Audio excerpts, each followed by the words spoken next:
Ang gabi ay bumabalot sa tahimik na tabing ilog, kung saan tanging ang mabilis na paghinga sa takot ng paiskal na nakagapos sa upuan ang naririnig.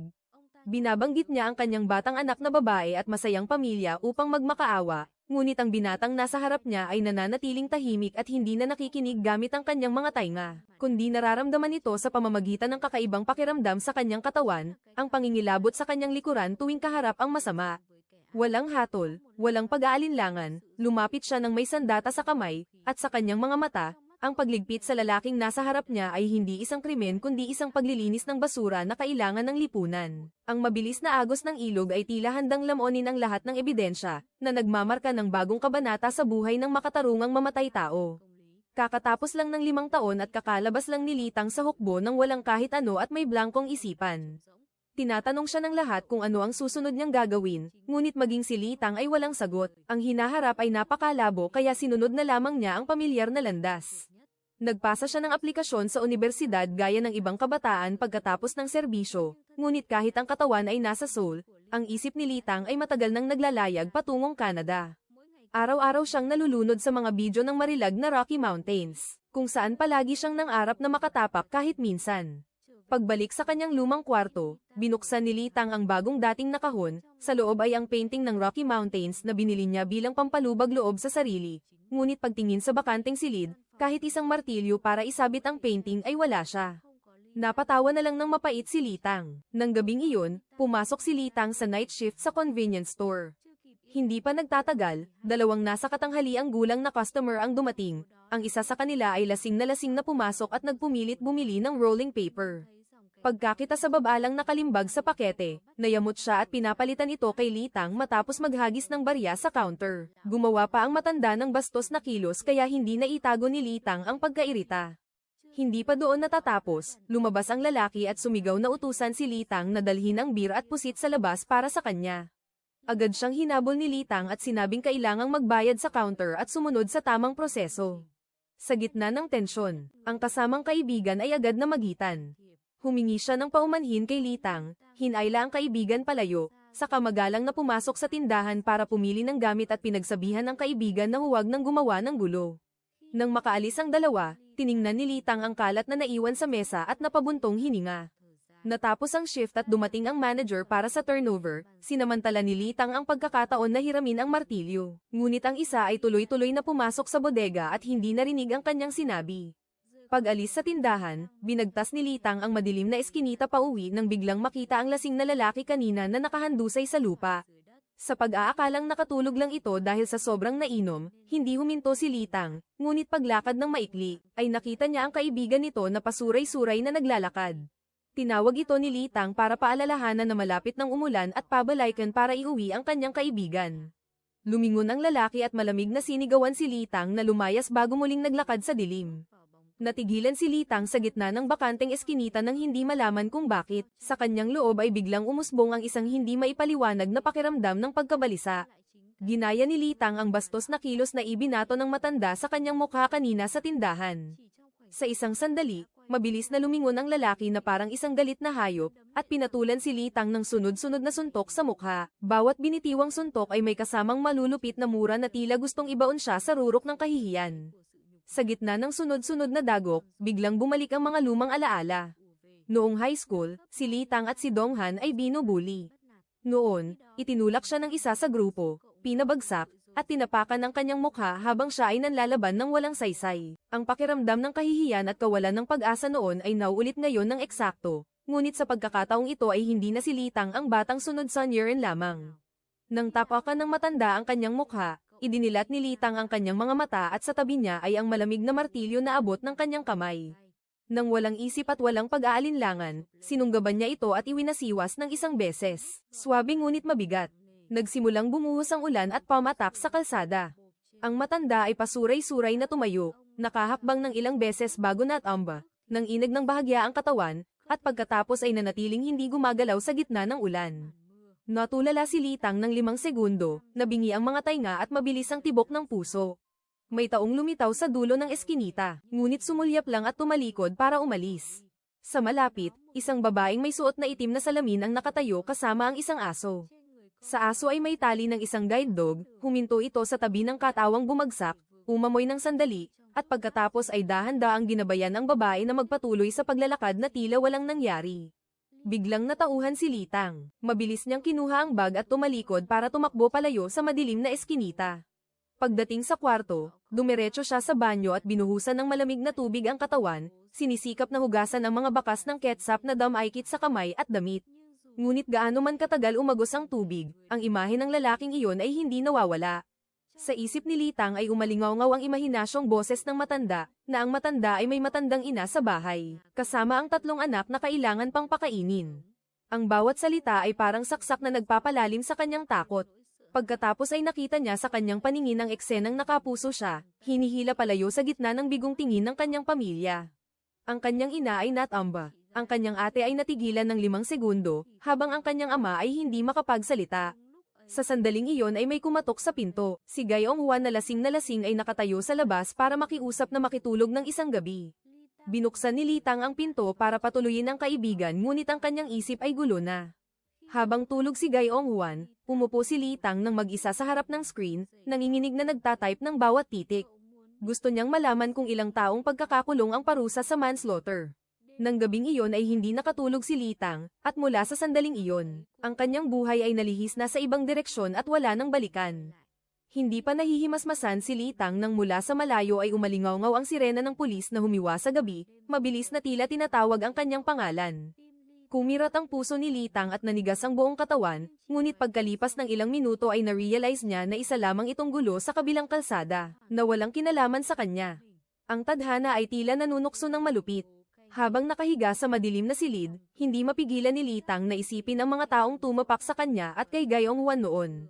Sa gitna ng antok at kalasingan, binitiwan ni Gayong Juan ang isang katotohanang mas masakit pa sa suntok. Ang mga taong iyon ay hindi man lamang nagbayad para sa kanilang ginawa, kundi namumuhay pa ng mas masagana. May nagmamayabang ng bagong baylang kotse sa social media, may umakyat sa posisyong pinapangarap ng lahat, kahit ang pinakamasama sa grupo ay matagal nang nanahimik sa pamilya. Natulala si Litang habang umaapaw ang galit na mahirap lunukin. Hindi niya maintindihan kung bakit ang mga taong tumapak sa kanya sa putikan ay nakapamumuhay ng ganoon kagaan. Ang mga lumang alaala ay patuloy na bumabalik. Bago ang serbisyo militar, si Litang ay nagpabeya rin sa sarili, nakipagtalik sa hindi niya girlfriend. Nakapagtataka na ang lahat ay naging maayos. Noong nag-aaral pa, palihim pa niyang ninakaw ang tablet ni Gayong Juan. Ang nakakatakot ay ang lahat ng maling gawaing iyon ay naitago sa lahat. Walang nagduda, walang nagtanong, at wala ring masamang resultang dumating. Habang nag-iisip, lalong nagagalit si Litang sa sarili kung bakit ang mga masamang bagay na ginawa niya ay laging maayos ng hindi normal. Ang isiping iyon ang nagtulak kay Litang na biglang subukan si Gayong Juan. Sinabi niyang kagabi ay dumating si Gayong Juan sa bahay niya ng 10:00. Ngunit agad itong itinaman ni Gayong Juan at iginiit na 11:00 ang tama. Sa sandaling iyon, kinilabutan si Litang. Ang mortal yung hiniram sa convenience store ay naiwan niya sa madilim na eskinita. Ikinwento rin ng manager ang lahat ng inasal ni Litang sa kanya para marinig ng babaeng ito. Pagkatapos ay pinuntahan ng manager ang pulis sa Bureau of Investigation at ipinaalam na natanggap na niya ang buong sahod na inutang mula sa pamilya ni Litang at binabawi na rin ang reklamo. Isang espesyal na investigative team ang binuo upang siyasatin ang mga misteryosong kaso kamakailan ngunit 4 na buwan na ang lumipas at wala pa ring mahanap na bagong detalye kaya ito ay binuwag at tinapos ang investigasyon. Iginiit ng pinuno ng Special Investigative Team kay Detective Jiang na si Sangmok ang salarin na pumatay sa 2 lalaking estudyante habang ang kaso ni Yoo Okay ay ibang sospek naman, ngunit nanindigan si Detective Jiang na ito ay serye ng pagpatay ng iisang mamatay tao lamang. Sa huli ay sinabi niyang siya na mismo ang muling mag-iimbestiga. Kaya nagsimulang lumapit si Detective Jiang sa kasamahang si Detective Kim upang hikayatin itong pumanig sa kanya. Sa bahay, nang buksan ni Robin ang pinto ay nakita niya si Detective Jiang na hinahanap siya. Inilabas ni Detective Jiang ang mga file ng kaso para ipasuri kay Robin kung ito ba ay serye ng pagpatay, o hindi. Matapos ang pagsusuri, sadyang sinabi ni Robin na ang mga ito ay magkakahiwalay na kaso dahil ang sandata at paraan ng pagpatay ay magkakaiba. Nang magtanong si Detective Jiang tungkol sa kaso ng Paiskal, alam ni Robin kung sinong Paiskal iyon at isinalaysay ng tumpak ang paraan kung paano ito pinatay pati na rin ang lokasyon at dami ng saksak na tinanggap nito. Sa oras na ito, may isang delivery rider na dumating para maghatid ng pagkain kay Robin. Pagkatapos ay tinawagan ni Detective Jiang ang isang kasamahan at sinabi kay Robin, pumasok ka na naman ba sa internal system ng opisina ng Paiskal? Kami lang ang dapat nakakaalam sa kaso ni Paiskal G.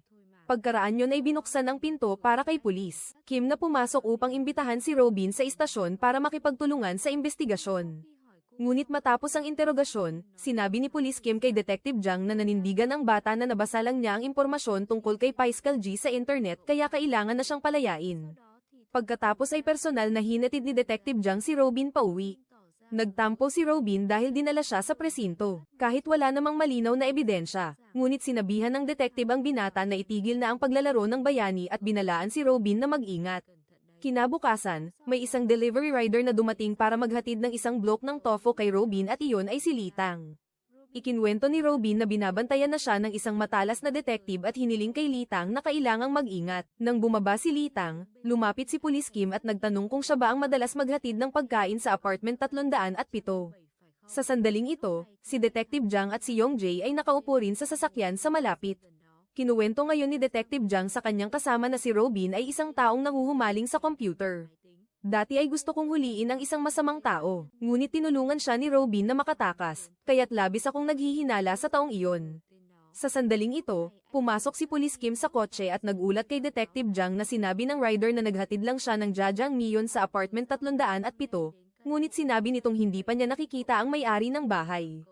Naalala ni Detective Jang na noong isang araw ay naghatid na ang rider na ito ng gamit kay Robin, kaya't ngayong sinabi niyang hindi pa niya nakikita si Robin, agad niyang iniutos sa dalawang kasamahan na habulin ang rider ng noodle shop na iyon.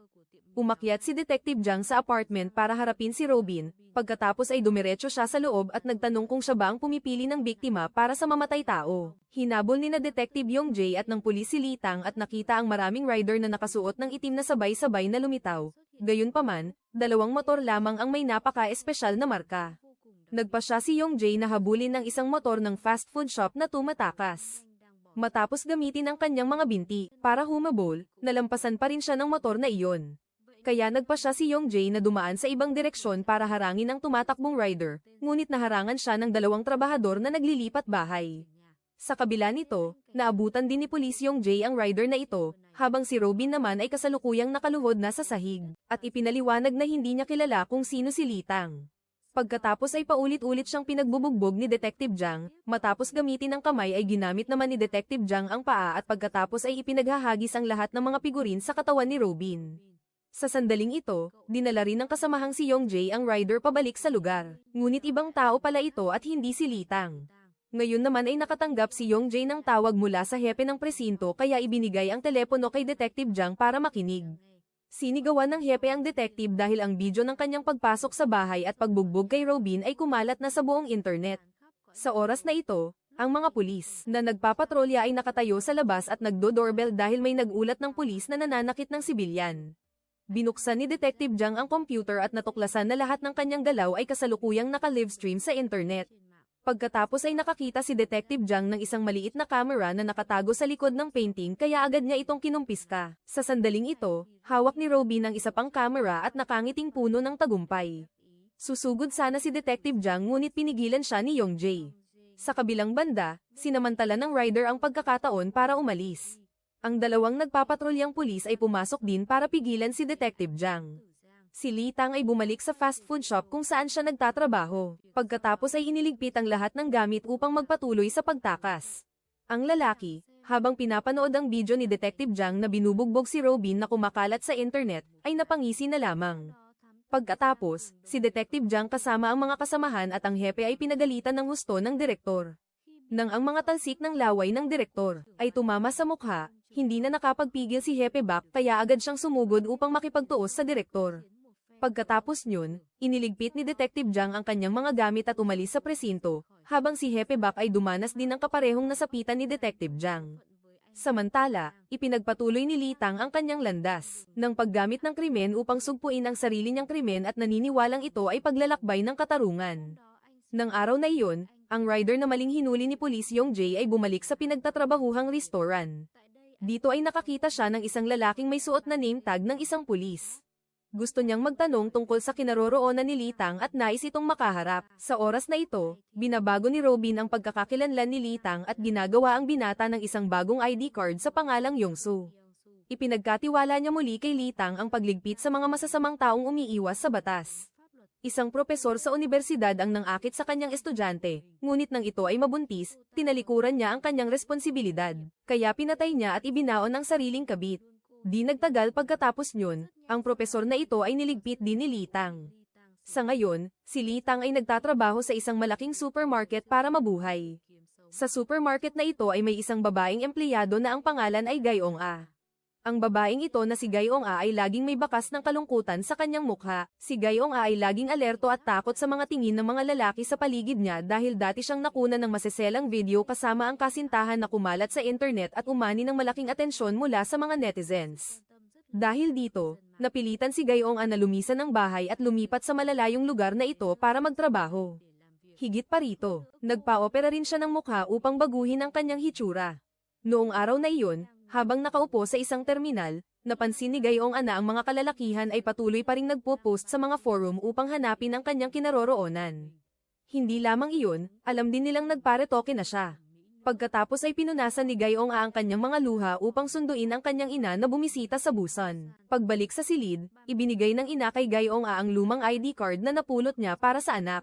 Tinitigan ni Gayong A ang dalawang ID card at napagtantong hindi pa rin niya kayang takasan ang nakaraan sa kabila ng pagbabago ng pagkakakilanlan. Sa gabi, isinama ni Gayong A ang kanyang ina upang kumain sa isang restaurant. Sa oras na ito, may isang binata na kumakain kasama ang kanyang kasintahan. Ngunit patuloy ang pagbelang ng kanyang paningin kay Gayong A na nagpadama sa kanya ng labis na pagkabahisa. Dumiretso si Gayong A sa binata at nagsabing, "May kakaiba ba sa pagkain ko kaya ka nakatingin? Dahil ba nakita mo ang babae sa video kaya ka nagkakaganyan?" "Ako nga ang babae sa video na iyon." "Bakit?" Ang binatang ito ay agad nagtanong kung nag-aral ba siya sa Kangso Elementary School. "Ikaw si Yisian, di ba? Dati tayong magkaklase sa elementarya." Pagkatapos ay magkasama silang uminom at mahinahong nakipag-usap si Gayong A sa kaibigang si Sangmin, sinabing ang narinig niya kanina ay totoo. Nagsimulang magbalik-tanaw ang dalawa sa mga alaala noong bata pa sila at masayang nagkwentuhan. Pagkatapos ay inihatid ni Sangmin si Gayong A pauwi at hiningi ang kanyang numero para makapag-usap pa, ngunit sinabi ni Gayong A na mas magiging panatag siya kung hindi na sila magkikita. Tiningnan ni Sangmin si Gayong A nang may panghihinayang. Kinabukasan, habang nasa trabaho, si Gayong A ay nakatanggap ng tawag mula sa kaibigang si Sangmin. Sinabi ni Sangmin na marami siyang kinontak na dating kaklase sa elementarya para makuha ang numero nito. Hindi nagustuhan ni Gayong A ang ginawang ito. Sinabi ni Sangmin na siya ay bina-blackmail at hindi alam ang gagawin kaya humingi siya ng tulong. Pagkatapos ay pumunta si Sangmin sa bahay ni Gayong A para maglabas ng loob. Sinabi niya na naging pabaya siya kaya nalantad ang isang pribadong clip niya at ng kanyang kasintahan sa internet at ngayon ay may nang-ba-blackmail sa kanya. Ngayon ay hindi na siya makaharap sa kanyang mga magulang at nakipaghiwalay na rin ang kanyang kasintahan. "Paano mo ba nalampasan ang nakaraan mo?" Sumagot si Gayong A na tuwing may lalaking lumalapit ay itinatanong ko sa sarili ko kung napanood na ba niya ang video ko. Kaya naman wala akong nalampasan kahit ano. Agad hinawakan ni Sangmin ang kamay ni Gayong A at sinabing hindi mo talaga iyon kasalanan at maayos ang ginagawa mo. Nang marinig iyon ay labis na naantig si Gayong A. Pumunta si Sangmin sa banyo at lihim na ngumisi. Pagbukas ng pinto, sinabi ni Gayong A na hintayin muna niyang mahimasmasan bago magmaneho pa uwi. Pagkatapos ay natulog na lang doon si Sangmin kasama si Gayong A at nahiga sa sahig, ngunit siya ay sobrang nananabik at hindi makapikit. Nang makita iyon ni Gayong A ay tinanong siya kung gusto niyang umakyat dito. Kinabukasan, ang tarantadong Sangmin ay may mukhang punong-puno ng kasiyahan at tuwa habang kumakain kasama ang kasalukuyan niyang girlfriend. Pagkatapos ay nangako pa siya na magtatrabaho siya ng maigi para may panggastos sa kasal. Binisita ni Police Park na nagbitiw na sa trabaho si Detective Jiang na kasalukuyang suspendido. Nagtanong si Police Park kung bakit hindi sinasagot ni Detective Jiang ang tawag ni Yong Jae. Pagkatapos ay pumunta rin si Yong Jae sa bahay at humingi ng paumanhin kay Detective Jiang. Dahil pagkatapos ng insidente sa bahay ni Robin noong huli ay hindi naman ako naparusahan o ano paman kundi ang tanging nasuspinde lang sa trabaho ay si Detective Jiang na nagpahayag ng determinasyon na mahuli si Litang at ang mahilig sa computer na si Yong Jae na ipinakita kay Detective Jiang ang datos ng camera kung saan makikitang pumunta si Litang sa Busan agad matapos natin siyang hindi nahuli.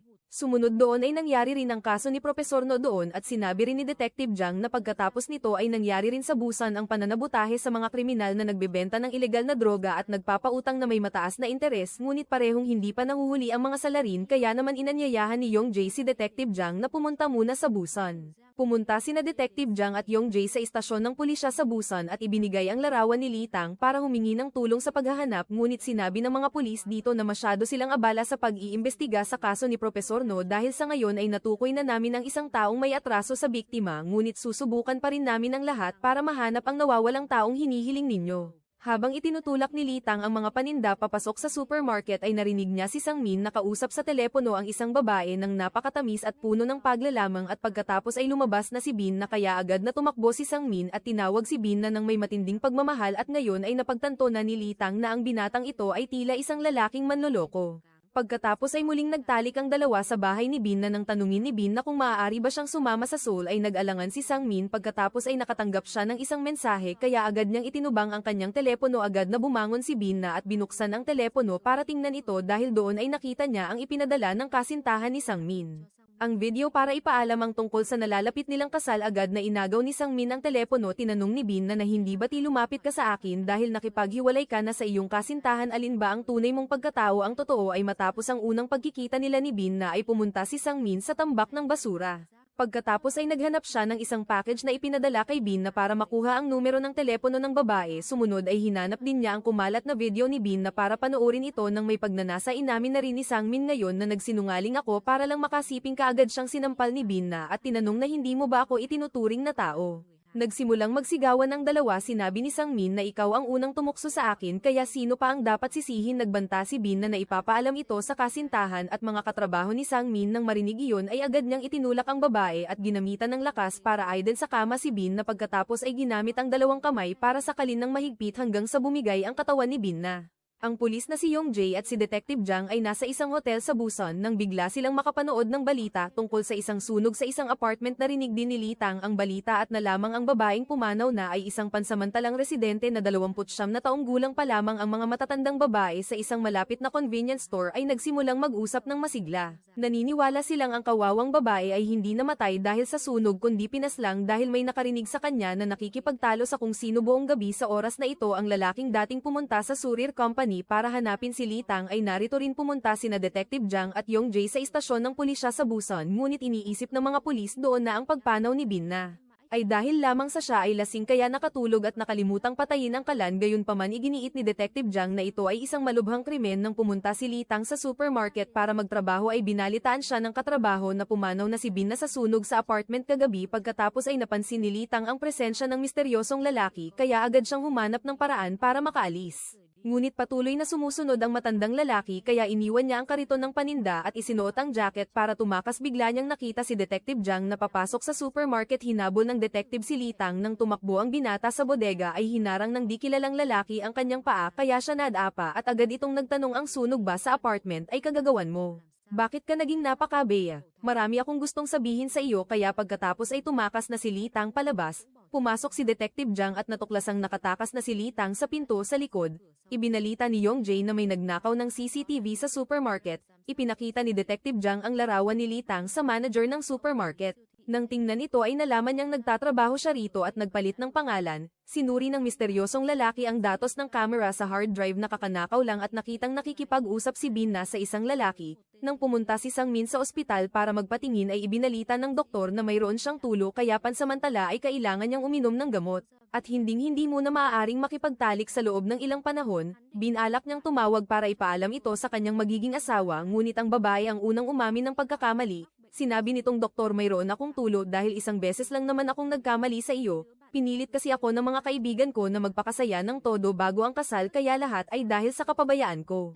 Agad siyang minura ni Sangmin na hayop ka at agad na nakipaghiwalay. Pag uwi niya ng bahay ay may nakita siyang lalaking naghihintay sa kanya. Naglabas ito ng police ID at narito para imbestigahan ang kaso ni Bin na. Nang sabihin ng lalaking ito na may nakarinig na nakikipagtalo ka sa loob ng bahay ni Bin na ay si Sangmin. Inamin din ni Sangmin na noong gabing iyon ay sinipingan ko siya pagkatapos ay nalaman ni Bin na hindi pa ako nakikipaghiwalay sa kasintahan ko kaya nagkaroon kami ng pagtatalo, ngunit ang pagpanaw niya ay walang kinalaman sa akin. Pumalakpak ang lalaki at inilabas ang mga armas mula sa kanyang backpack pagkatapos ay ginamit ang kamay para pigilin ang paghinga at sinipa si Sangmin.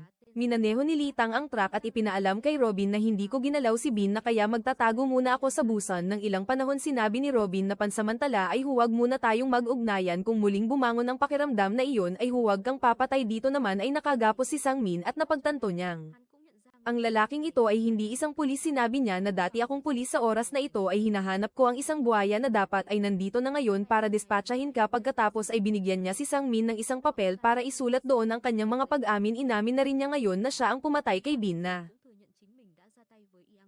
Pagkatapos ay hinawakan ni Sangmin ang panulat at agad na pinaslang. Matapos isulat ang mga pag-amin, nagsimulang linisin ng lalaking ito ang pinangyarihan ng krimen habang naririnig ang babala ng manager ng gusali na patayin ang kalan bago umalis dahil kamakailan ay madalas magkaroon ng sunog dahil sa nakakalimutang patayin ang electric stove. Sina Yong Jae at ang isang pulis ay naglalakad din patungo sa gusali. Para mahanap si Sangmin, nang kumatok ang dalawa sa pinto ng bahay ay umalis din ang lalaking iyon. Idinikit ni Yong Jae ang tainga sa pinto para pakinggan ang ingay na parang tumatagas na gas sa loob. Saktong sandaling iyon ay isang malakas na pagsabog ang nangyari na nagpatalsik kay Yong Jae sa lupa. Sa oras na ito ay dumating si Detective Jang at ang police chief ng Busan sa bahay para hanapin si Litang. Tumawag ang pulis para hiramin ang susi ng unit pero ibinalita ng gwardya na nanakaw ito, kaya gumamit sila ng martilyo para sirain ang pinto at pagpasok sa bahay ay nakitang puno ang silid ng pulbos mula sa fire extinguisher at hindi na rin nakita si Litang doon. Bago iyon ay sumakay na si Litang sa elevator para tumakas. Nang tumingin sa salamin ay biglang kinilabutan ng binata sa kanyang leeg, kaya natakot siyang baka mapatay niya ang lalaking kasama sa loob ng elevator, kaya agad siyang lumabas ng elevator na ikinagulat ng lalaking naiwan doon. Pagkatapos ay ang lalaking naka-headphone na ito ay may dalang fire extinguisher at isang kumpol ng mga susi na pumasok sa silid ni Litang at doon ay nag-spray siya ng fire extinguisher sa kung saan inamin niya ngayon sa pulisya na dahil tiningnan siya ng masama ng lalaking iyon kaya niya ninakaw ang susi sa guardhouse at ginawa iyon. Naghihinala rin ang police chief kung ang batang pasaway na ito ay kasabwat ba ni Litang o hindi. Pero bakit tinulungan siya nito na burahin ang mga ebidensya? Sa oras na ito ay umuwi na ang misteryosong lalaki at nag-iniksyon ng pampakalma sa kanyang tiyan. Pagkatapos ay hinubad ang guwantes at sinimulang hugasan ang kanyang kamay na halos nangingitim na ang buong balat. Ang pulis na si Yong Jae ay nasa ospital ngayon at tumawag kay Detective Jang para ibalita na nakita ko siya, dumaan siya sa tabi ko, kaya hindi ako sigurado kung siya nga ang lalaking pinakawalan mo noon. Humihingi ako ng paumanhin pero palihim kong tinignan ng iyong file. Dapat mong puntahan si Robin para imbestigahan kung kasabwat ba siya ni Litang at ng lalaking iyon. Agad na iniutos ni Detective Jang na magpahinga na lang muna si Yong Jae. Sa oras na ito ay pinagalitan ng ina si Detective Jang dahil sa sobrang lakas ng boses at hindi hinahayaang makapagpahinga ang ama. Sa pagkakatingin ko sa iyo ngayon ay kamukhang kamukha mo ang iyong ama noon. Pagkatapos ay ipinakita ng doktor sa mag-ina ang kasunduan kung tatanggapin ba ang pagtigil sa pagpapanatili ng buhay ng ama. Dahil kung itutuloy ang gamutan ay bababa ng husto ang kalidad ng buhay ng pasyente, kaya dapat pag-isipang mabuti ng pamilya bago magdesisyon. Ng gabing iyon ay nagpasya ang batang pulis na si Yong Jae na hindi na mananatili sa ospital para magpagaling kundi itutuloy ang investigasyon. Pag-uwi ni Robin ay nakita niya ang misteryosong lalaki na nasa loob ng kanyang bahay at sinisira ang kanyang mga teknolohiyang laruan. Agad na nagtanong si Robin na ang pagsabog ng gas noong nakaraang araw ay kagagawan niyo po ba? Kinumpirma ng matanda na siya nga ang gumawa nito at nagtanong kung naglalaro ka pa rin ba ng bayani noon. Ay tinawag mo akong bayani ng panahon, pero nang marinig ni Robin na hindi kayo karapat-dapat ay agad niyang sinuntok si Robin at sinisi na noong araw ay itinuro mo sa akin ang lahat ng uri ng paka na pagod na akong sumunod sa iyo, kaya ako sumuko. Ikaw na bata ka, gusto kong makilala ang taong nakikipagtulungan sa iyo. Sinabi ni Robin na hindi ko pa siya nakakausap. Muli tiningnan ng matanda ang mga mata ni Robin at nalamang nagsasabi ng totoo ang binata. Pagkatapos ay inutusan niya si Robin na ayusin ang pagkakataon para makaharap niya ang batang iyon para turuan ng ilang bagay. Pahiram muna ng aklat na itinago mo sa loob ng vault na ito. Agad na pinigilan siya ni Robin pero sinabi ng matanda na sa gitnang pahina ng aklat na ito ay mayroong kakaiba. Pagkasabi noon ay kinumpiska niya rin ito at umalis. Agad na kumuha si Robin ng isang baseball bat at sumugod, ngunit ang resulta ay tumalsik ang binata pabalik dahil sinuntok siya nito sa tiyan, habang si Litang naman ngayon ay nagtatago sa loob ng isang video game arcade para maglibang. Nang makakita siya ng isang lalaking mahaba ang buhok na naglalaro sa katabing makina ay biglang kinilabutan. Muli na namang kinilabutan ng binata sa kanyang leeg kaya tinitigan niya ang direksyon ng lalaking iyon, ngunit inisip ni Litang na isa lamang itong maling pakiramdam kaya umalis na rin siya. Dito naman ang pulis na si Yong Jae ay nagmaneho papunta sa bahay ni Robin para mag-imbestiga. Pag-akyat niya ay nakaharap at binigyan siya ng isang malakas na suntok ng misteryosong lalaki. Sumunod ay binalibag siya nito sa lupa. Nang malaman niyang si Yong Jae ay isang pulis at mag-isang pumunta rito ay itinapon lamang ng matanda ang batang pulis sa lupa na parang isang kagamitan. Pagkatapos nito ay dinala si Yong Jae sa ospital sa kalagayang may malalang sugat. Nang pumunta ang detective sa istasyon ng pulisya ay nakita niyang Naghihintay si Robin at hinihiling na makausap siya. Sinabi ni Robin na nakita ko lang ang batang pulis na iyon na walang malay pero hindi ko alam kung sino ang salarin. Pagkatapos ay inilabas ni Robin ang isang file at sinabing hindi ko alam na bumalik na siya sa Korea. Akala ko ay wala na siyang kinalaman sa akin. Si Song Chun iyon ang taong bumanat sa detective noon. Ang pagsabog ng gas sa bahay ni Sang Min ay kagagawan din niya. Sinabi ni Detective Jang na kung noong nakaraang mga taon ay ibinigay mo sa akin ang kumpletong file na ito ay hindi sana nakatakas ang Song Chun na iyon. Palagi kang nag-iingat at nagbabago ng isip kapag nakitang hindi mabuti ang sitwasyon. Nakikipagtulungan ka rin kay Lee Tang, di ba? Agad na sinabi ni Robin na si Lee Web. Si Lee Tang ay iba sa kanya at wala siyang kinalaman sa kasong ito. Kung tutulungan mo ako ngayon ay ibubunyag ko ang lahat ng gusto mong malaman. Siguradong gusto mo ring maghiganti para sa nangyari noon, di ba? Agad na ibinalik ni Detective Jang ang mga file at inutusan si Robin na lumayas na at huwag ng pakalat-kalat para manggulo pa. Ng si Detective Jang ay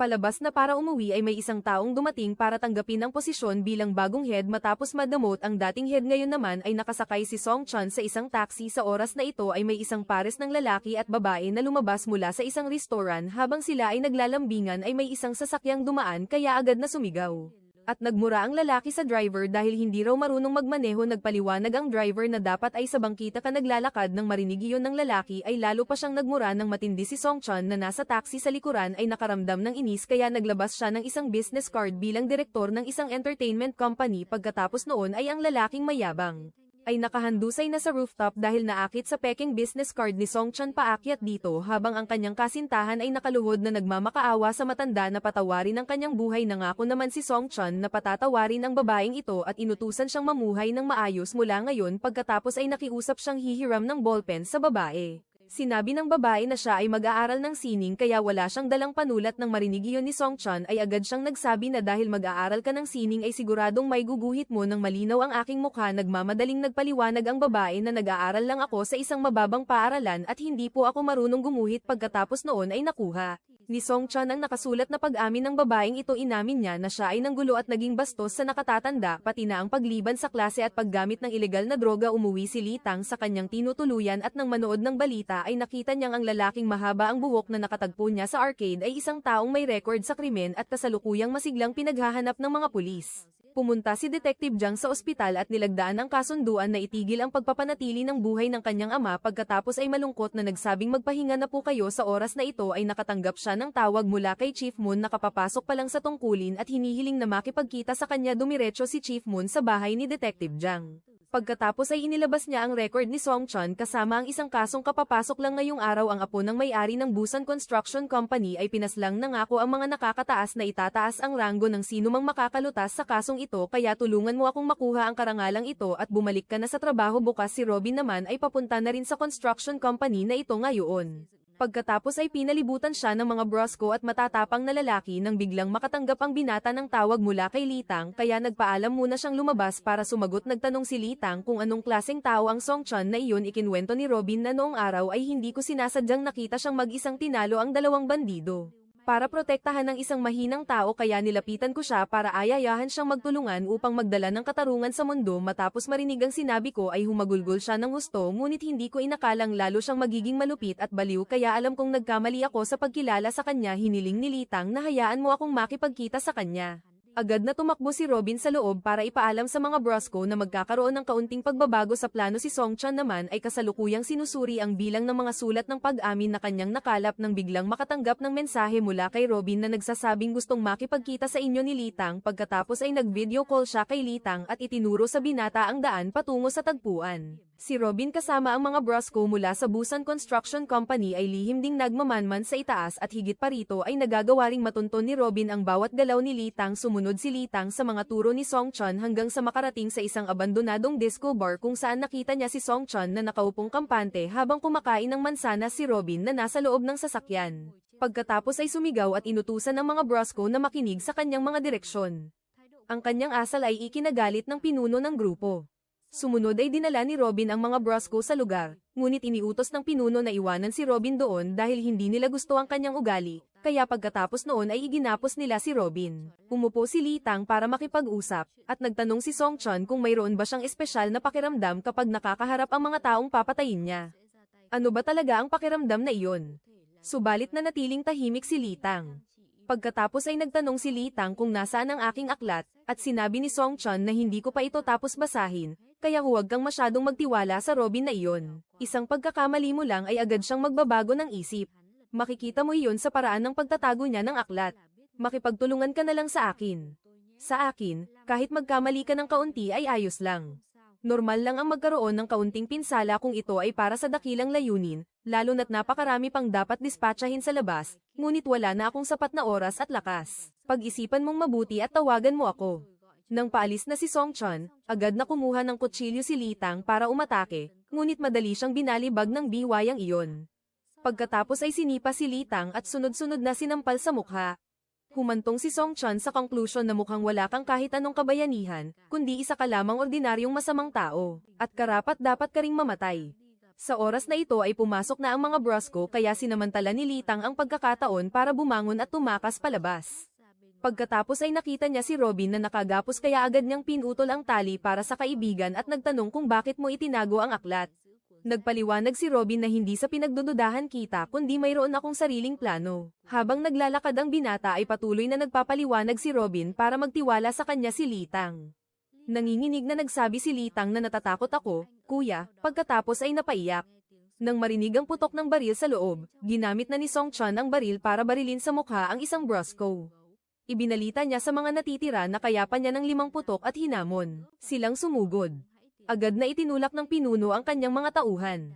Humawak sila ng mga batuta para umatake at nagawang tamaan si Song Chun ng ilang beses, ngunit may isa pang Brosco ang napatumba ni Song Chun.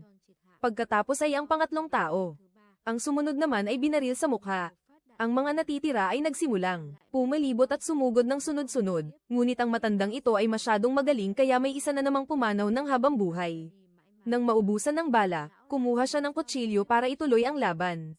Pagkatapos noon ay nakakuha siya ng isa pang bala at may sapat pa para sa pinunong nakatayo sa tabi nito. Nakatanggap ng tawag ang commander mula sa pinuno na nag-uulat na. Tumakbo siya sa isang eskinita at nawala na, boss. Bukod dito, ang pinunong ito ay kasalukuyang hawak at kontrolado ni Song Chun. Inamin din ng pinuno na iniutos ng presidente na kailangang mahuli ka ng buhay at papatayin ka sa paraang ginawa mo sa kanyang apo. Agad na nagtanong si Song Chun, ang batang babaeng nag-aaral ng sining ba iyon? Naalala ko na. Pagkatapos, nang pumasok ang mga pulis, nakita na lamang nila ang mga malamig na bangkay na nakakalat sa sahig. Sinuri ni Detective Jiang at ng kanyang kasamahan ang mga footage at nakitang lumabas si Li Tang noong gabing iyon para kalagan si Robin. Bukod pa rito, dinala rin ni Robin ang mga tao mula sa Busan Construction sa lugar na ito bago iyon. Isang pulis ang binalak pumunta sa kumpanyang ito para mag-imbestiga, ngunit may protesta doon kaya hindi siya nakapasok sa loob. Sa sandaling ito, natuklasan ng isang monitoring staff na nakuna ng pagsakay ni Song Chun sa taxi sa isang kalye. Agad na pumunta ang mga pulis sa kalyeng iyon at nagtanong-tanong sa paligid, ngunit sinabi ng lahat na hindi pa nila nakikita ang matandang ito. Sinabi ng isang lalaki na kanina lang ay may grupo rin ng mga siga na nagtanong sa akin tungkol sa matandang ito. Ngayon naman, nakatayo si Song Chun sa itaas ng isang gusali upang pagmasdan ang mga pulis at ang grupo ng mga siga na humahanap sa kanya. Pagkatapos, nahanap din ng mga pulis ang tinuluyan ni Song Chun kasama ang maraming liham ng pagsisisi na puro ketchup ang dumi. Hiniling ni Robin kay Li Tang na sumama sa kanya at ibinalitang malapit nang mahuli si Song Chun. Pupunta tayo sa lugar kung saan hindi tayo kailanman mahuhuli. Sa totoo lang, may plano na ako kaya ang ibang problema ay maayos din. Kailangan lang nating pumunta sa mainit na timog at magplano para sa hinaharap. Sa narinig na iyon, sumang-ayon si Li Tang na sumakay sa kotse para tumakas kasama ni Robin. Ang manager ng Busan Construction ay bumaba sa paradahan at napansin na may nagmamanman sa kanya, pagkatapos ay tumunog ang telepono ng leader na ito at ang tumatawag sa kanya ay si Song Chun. Ang leader na ito ay binugbog ni Song Chun at tinanong kung nasaan si Chairman Hung. Ngayon naman, si Detective Jiang at ang kanyang kasamahan ay sinusuri ang mga taong maaaring puntahan ni Song Chun.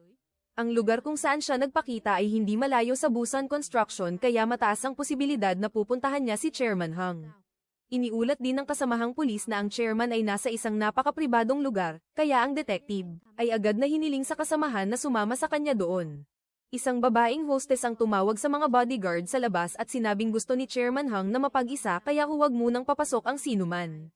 Sa sandaling ito, siya ay kontrolado ni Song Chun habang ang chairman naman ay nakagapos at nakapikit ang dalawang mata. Matapos marinig ang tawag, inisip ng mga bodyguard na baka gusto lang ng chairman na maglibang kasama ang mga kasing edad ng yumaong apo niya. Ang babaeng hostess naman ay nakahiga na ngayon sa kandangga ng chairman. Nang magising si Chairman Hung, sinimulan ni Song Chun na isa-isahin ang mga kasalanang nagawa niya. Madalas siyang nagdadala ng mga kasosyo kasama ang mga opisyal at politiko ay pumunta sa lugar na ito upang magliwaliw, hindi ba? Nasentensyahan ka na rin dahil sa pag-iwas sa buwis at paglustay ng pondo ng bayan, ngunit marangya ka pa ring namuhay sa loob ng kulungan at pinalaya rin agad pagkatapos nyon. Kung ganito ka, paano ka magiging mabuting halimbawa sa iyong apo? Kaya naman, nararapat lang na pumanaw na siya. Pati na rin ang bilang ng mga taong pumanaw, dahil sa paggiba mo sa kanilang mga tahanan ay napakarami na. Sa tuwing makikita kanila sa TV, gaano kaya katindi ang galit ng kanilang mga pamilya? Siguradong lalabas din ang chairman sa balita mamayang alas 9, ngunit mukhang hindi mo na iyon mapapanood. Karapat dapat ka talagang pumanaw na rin. Nang hawakan ni Song Chun ang matulis na destornilyador, narinig niyang may papasok. Pagkatapos, itinutok ni Detective Jiang ang baril kay Song Chun, ngunit itinapat nito ang matulis na destornilyador sa leeg ng chairman at nagbantang lalaslasin ang ugat nito sa isang iglap. Nang marinig ang paulit-ulit na kalokohang sinasabi nito, agad na nagpaputok si Detective Jiang ng isang beses para manakot. Tumingin si Song Chun kay Detective Jiang at nagsabing, "Ikaw ba iyan, Jiang Nangam? Nakita mo na ako sa presinto noong bata ka pa. Ang Nangam namin ay isa na palang detective ngayon. Nakakatuwa naman. Gusto mo bang maghiganti sa taong gumawa ng masama sa tatay mo noon? Sige, gawin mo na, bata." Nang marinig iyon ng detective na si Jiang, galit na galit siya ngunit kumilos na ng isang hakbang si Song Chun at agad ding dinakip ng mga pulis pagkatapos nyun. Labis ang panghihinayang ni Manager Moon dahil kung buhay pa si Chairman Hung, mas magiging perpekto ang kaso kaysa sa inaasahan niya. Tiyak na matutuwa ang media sa kwento ng detective na si Jiang na hamuli sa kriminal na naging dahilan kung bakit naging paralisado ang kanyang ama habang buhay. Kung tatanungin sa interview, sabihin mong ginawa natin ang lahat para iligtas si Chairman Hung at magpakita ng kaunting lungkot. Pagkatapos ay ipapaalam ko ang paglilipat sa iyong ama sa ospital ng pulisya para sa paggamot. Pagkaraan nito, tiningnan ni Detective Jiang si Song Chun habang kinakaladkad ng mga pulis patungo sa istasyon. Huminto sina Robin at Lee Tang sa isang hintuan para matulog ng magdamag. Ikinwento ngayon ni Robin na noong bata pa siya, pagkagising niya ay nakita niyang pinaslang ang kanyang mga magulang dahil sa mga magnanakaw na pumasok sa bahay. Dumating din ang mga pulis para mag-imbestiga ngunit hindi nahanap kung sino ang may sala. Noong oras na iyon, narealisa ko na kailangan ng lakas para gawin ang katarungang ito, ngunit ang aking pisikal na lakas ay masyadong mahina at ang aking katawan ay hindi matatag. Kaya nagpasya akong hiramin ang lakas na iyon para gawin ito. Habang isinasakay si Song Chun sa sasakyan ng pulis patungo sa istasyon, nakiusap siyang luwagan ng kaunti ang posas dahil hindi siya makahinga. Ipinakita niya agad ang kanyang nangingitim na kamay at sinabing mayroon siyang diabetes at mataas na presyon. Natakot ang pulis nang makita ito kaya kinuha ang susi upang luwagan ang posas. Biglang kinagat ni Song Chun ang tainga ng pulis, pagkatapos ay ginamit niya ang posas upang malakas na paluin ang driver at ang tatlong pulis sa loob ng sasakyan. Isang pulis ang naglabas ng baril ngunit agad itong naaga ni Song Chun. Pagkatapos ay tumagilid ang sasakyan sa kalsada at ang tanging nakalabas ay ang matandang si Song Chun. Nanakaw niya ang baril at matagumpay na nakatakas. Habang kumakain sina Lee Tang at Robin sa isang tindahan, narinig nila sa balita na ang serial killer na si Song Chun ay nanakit ng dalawang pulis habang inililipat sa istasyon at nakatakas. Naniniwala ang mga pulis na ang krimeng ito ay hindi ginawa ng mag-isa kundi maaaring organisado. Natukoy na ng mga pulis ang dalawang sospek na maaaring nakipagkita kay Song Chun, at posibleng silang tatlo ay magkakasamang nagplano upang saktan ang mga biktima. Ang kaibigang si Gayong Juan, habang nag-aaral ay pinakitaan ng kanyang kasintahan ng balitang ito. Nang mabasa ng ate ang balita, agad niyang tinawagan ang kanilang ina na naging sanhi ng pagkahimatay nito dahil sa sobrang gulat. Samantala, hindi na rin mapanatili ni Lee Tang ang kanyang kalmado. Agad na niyaya ni Robin si Lee Tang na tumakas sa ibang bansa patungo sa mas mainit na lugar. Nakipagkita si Robin sa dalawang tao na dalubhasa sa serbisyo ng pagtawid sa hangganan sa isang dental clinic na kilala niya upang magplano. Sinabi niya sa dentista na ngayon ay wala na akong ibang mapupuntahan kundi ang lugar na ito. Pagkatapos ay sinimulan nilang lahat ang pag-uusap tungkol sa ruta upang makasakay ng barko at makatawid ng dagat patungong China. Sa oras na ito, si Song Chun ay dahan-daang naglalakad palabas. Sinadya rin niyang iwan ang kanyang telepono sa isang truck upang iliga ang mga pulis. Maya-maya pa ay natuklasan ng mga pulis na nakabukas ang telepono ni Song Chon kaya hinabol at hinarang ng mga nagpapatrulyang pulis ang truck na iyon. Pagkatapos noon ay nahanap din nila ang teleponong iniwan ni Song Chon. Nagnanakaw na siya ngayon ng mga damit upang isuot para hindi mapansin ng mga pulis. Pagkaraan, habang nagmamaneho si Litang patungo sa pantalan, nakatanggap si Robin ng tawag mula sa dental clinic.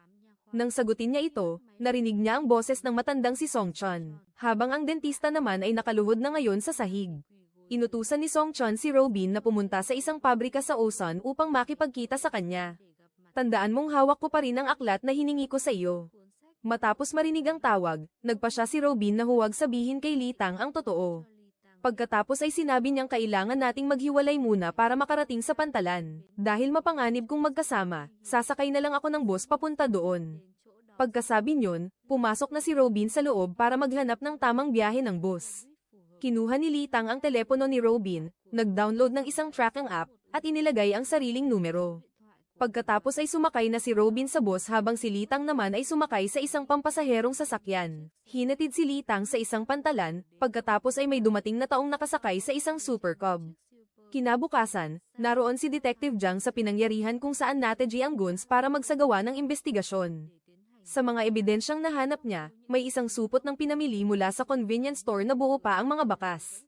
Kasabay nito, si Litang ay nakahiga lang sa bahay, hilong-hilo ang isip nang makatanggap ng tawag mula sa manager ng store. Nakiusap itong humalili siya sa shift dahil may emergency ang babaeng staff.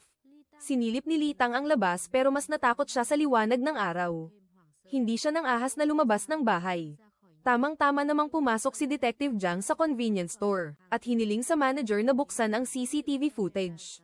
Nang lumabas ng tindahan, nakasalubong ni Detective Jiang ang dalawang estudyanteng naglalakad. Lumapit sila para makahiram ng lighter. Ang pabalang niyang pagsagot ay naging dahilan para maghamon ng gulo ang isa sa kanila, hanggang sa marealize ng dalawa na ang lalaking may balbas sa harap nila ay isang pulis. Ang ending, pareho silang dinala ng diretso sa presinto, at nabigyan pa ng isang bubble gum na nakadikit ng maigi sa buhok. Sa huli, ang dalawang batang iyon ay nahuli ng mga pulis at binigyan ng leksyong hindi malilimutan. Habang si Litang, sa isang dako ng lungsod, ay nanginginig pa rin sa paghihintay at hindi alam kung kailan tatalikod ang kanyang kakaibang swerte. Sa panig na ito, si Detective Jiang ay nakatuon sa pagsusuri ng CCTV footage ng convenience store. Sa video noong nakaraang gabi, nakilala niya ang lalaking nagngangalang Gaiong Juan na dumaan upang bumili ng gamit. Nang umabot ang video sa sandaling iniabot ng staff sa night shift ang martilyo, biglang naharangan ng imahe ng isang langaw. Ilang segundo ang lumipas, gumana muli ang camera at naitala ang eksenang paalis ng tindahan si Litang na may dalang backpack ng tahimik. Baon ng pagdududa, bumalik si Detective Jiang sa convenience store upang tanungin ang manager tungkol sa pagkakakilanlan ng staff na naka-duty noong gabing iyon. Saktong pagdating ni Litang para magtrabaho, kaya ipinaalam ng manager na hinahanap siya ng pulis. Agad na inilabas ni Detective Jiang si Litang para mag-usap. Sinadya niyang banggitin ang bastos na asal ng dalawang lalaki kagabi. Sinabing nagpakita sila ng kawalan ng galang, nagtapon ng pera sa sahig, pinagsilbihan siya, at umalis nang hindi naglilinis. Pagkatapos, tinanong niya si Litang kung paano nito haharapin ang sitwasyong iyon.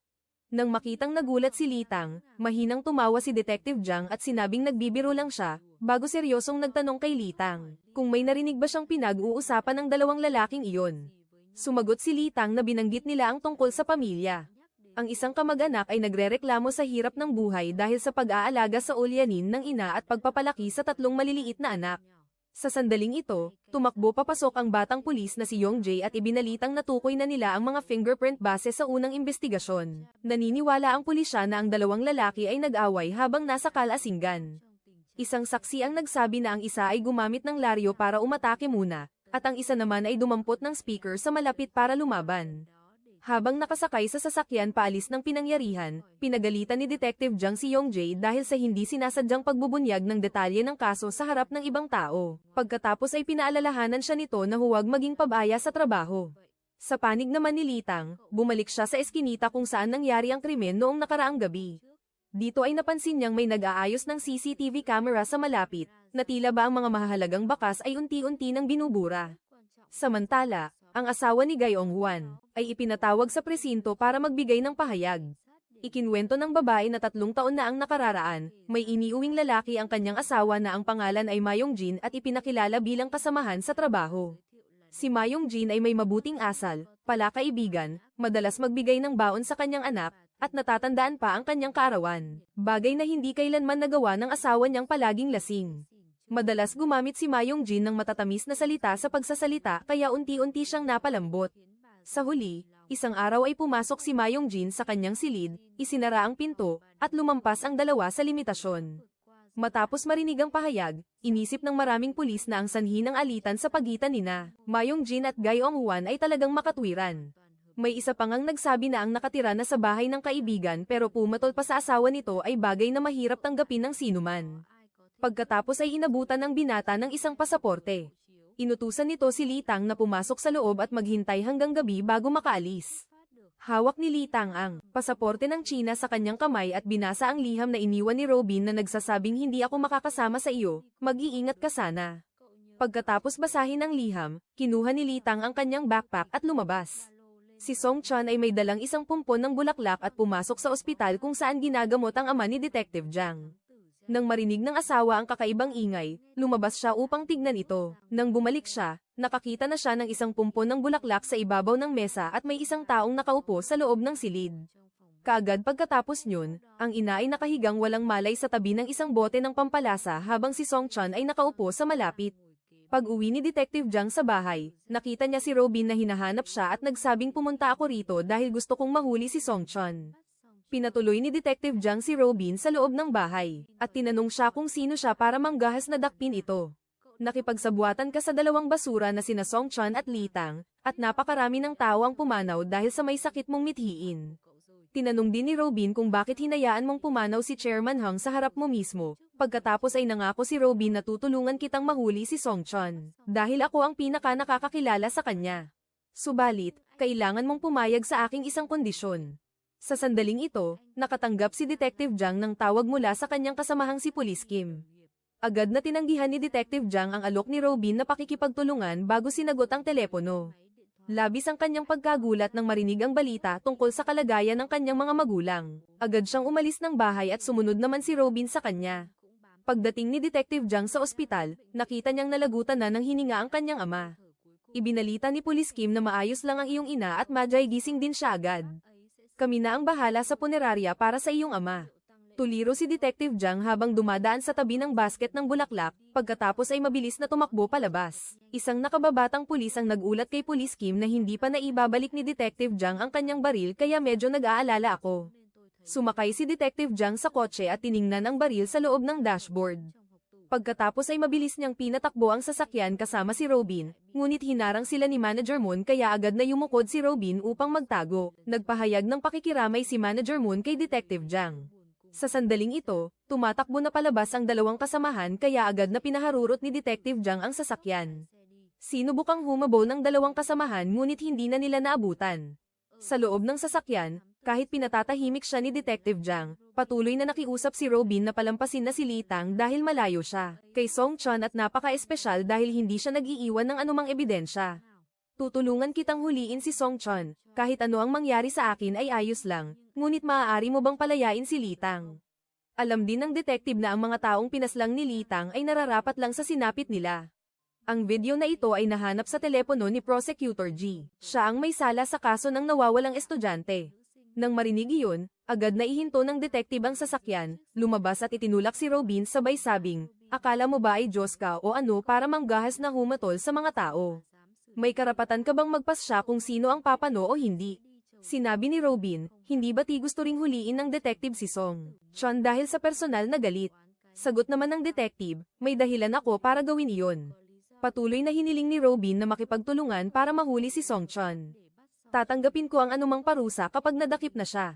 Ninakaw ngayon ni Litang ang Super Cub mula sa mga nagbibigay ng serbisyo sa pagtawid sa hangganan upang makaalis, ngunit pagtakbo lang ng kaunti ay nasira ang motor. Kaya nagpa siya ang binata na gamitin ang dalawang paa at tumakbo para hanapin si Robin. Pagkatapos ay nakarating din siya sa kanyang sasakyan kaya agad niya itong pinateko. Dumating na rin si Robin sa inabandonang pabrika na itinuro ni Song Chan para makipagkita sa kanya. Nakiusap siyang huminto na ang tiyo dahil gagawin niya ang lahat ng gusto nito. Napansin ni Song Chan na may dumating pang isang bisitang hindi inaanyayahan kaya agad niyang tinawag si Detective Jiang na lumabas.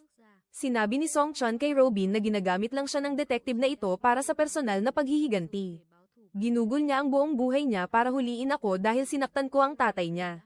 Sinabi ng detective na pumunta ako rito para tapusin ka, hindi para hamuli. Sa oras na ito, sa labas ay dumating din si Litang gamit ang sasakyan base sa tracking app sa telepono ni Robin.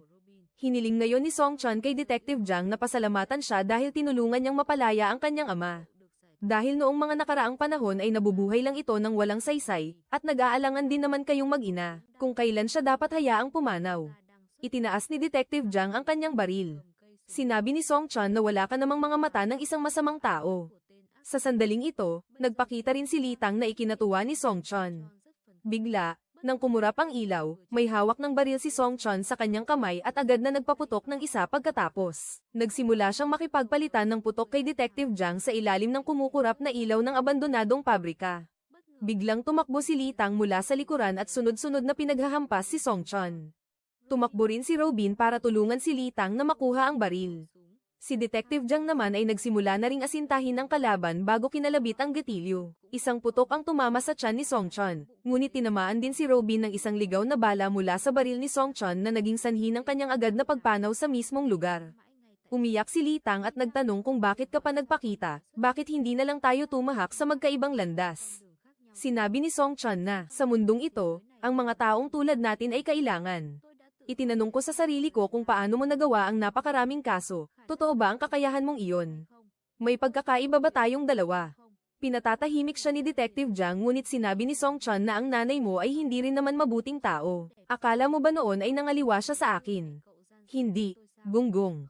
Ang hepe na si Park na naging superior mo noon ang kabit niya. Ang nanay mo ay nakipagrelasyon sa lalaking iyon na dating malapit na tauhan ng tatay mo. Nagsimula silang magkita nung paralisado na ang tatay mo.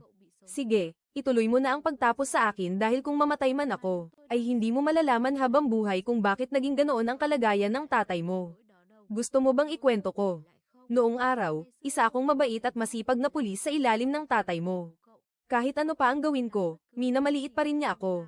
Sinubukan kong magsanay ng mabuti at nag-aral din ako ng maigi para lang pagkatiwalaan ng tatay mo. Pero sa kanyang paningin ako ay isa lamang hanggal na lampa. Isang araw ang staff ng kantin sa istasyon ng pulisya ay aalis na ng Korea para bumalik sa China nang malaman ito ni Song Jun ay nanawagan siya sa mga kasamahan na mag-ambag ng kaunting pera bilang pamamaalam sa kanya. Lumapit din siya sa tatay ni Detective Jiang at umasang mag-aambag din ito. Subalit ang lalaking iyon ay malamig na tumanggi hindi lang sa hindi siya nagbigay ng pera nakiusap pa siya kay Song Jun na iabot ang isang bag ng gamit para daw sa isang kakilala sa China. Hindi nagduda si Song Jun, dinala niya ang nalikom na pera at ang bag para ibigay sa staff. Sinabi lamang nito na gamit iyon mula sa tatay ni Detective Jiang. Na ipinasuyo noong gabing iyon habang nanunood si Song Jun ng balita ay natigilan siya ng 5 segundo sa isang ulat. Inaresto ng pulisya sa China ang isang babaeng Korean-Chinese dahil sa ilegal na pagdadala ng tinapay mula Korea patungong China at ang bag na ebidensya sa screen ay ang mismong bag na personal niyang iniabot. Mabilis na lumabas ang katotohanan sa loob ng mahigit 5 taon ninanakaw ng tatay ni Detective Jiang ang mga nakumpiskang tinapay at ginagamit ang mabait na babaeng iyon bilang tagapagdala. Wala itong kaalam-alam sa kanyang dala-dala. Pagkatapos noon ay pinuntahan siya ni Song Jun para lamang itanong ang isang bagay na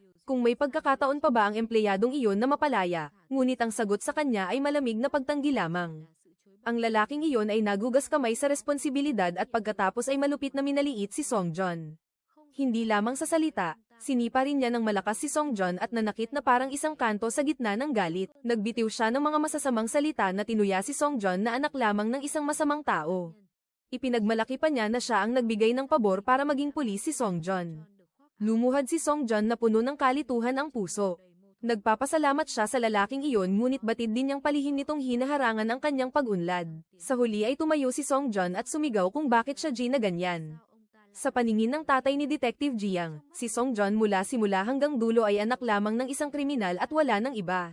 Sa sandaling iyon, isang nakakatakot na desisyon ang nabuo.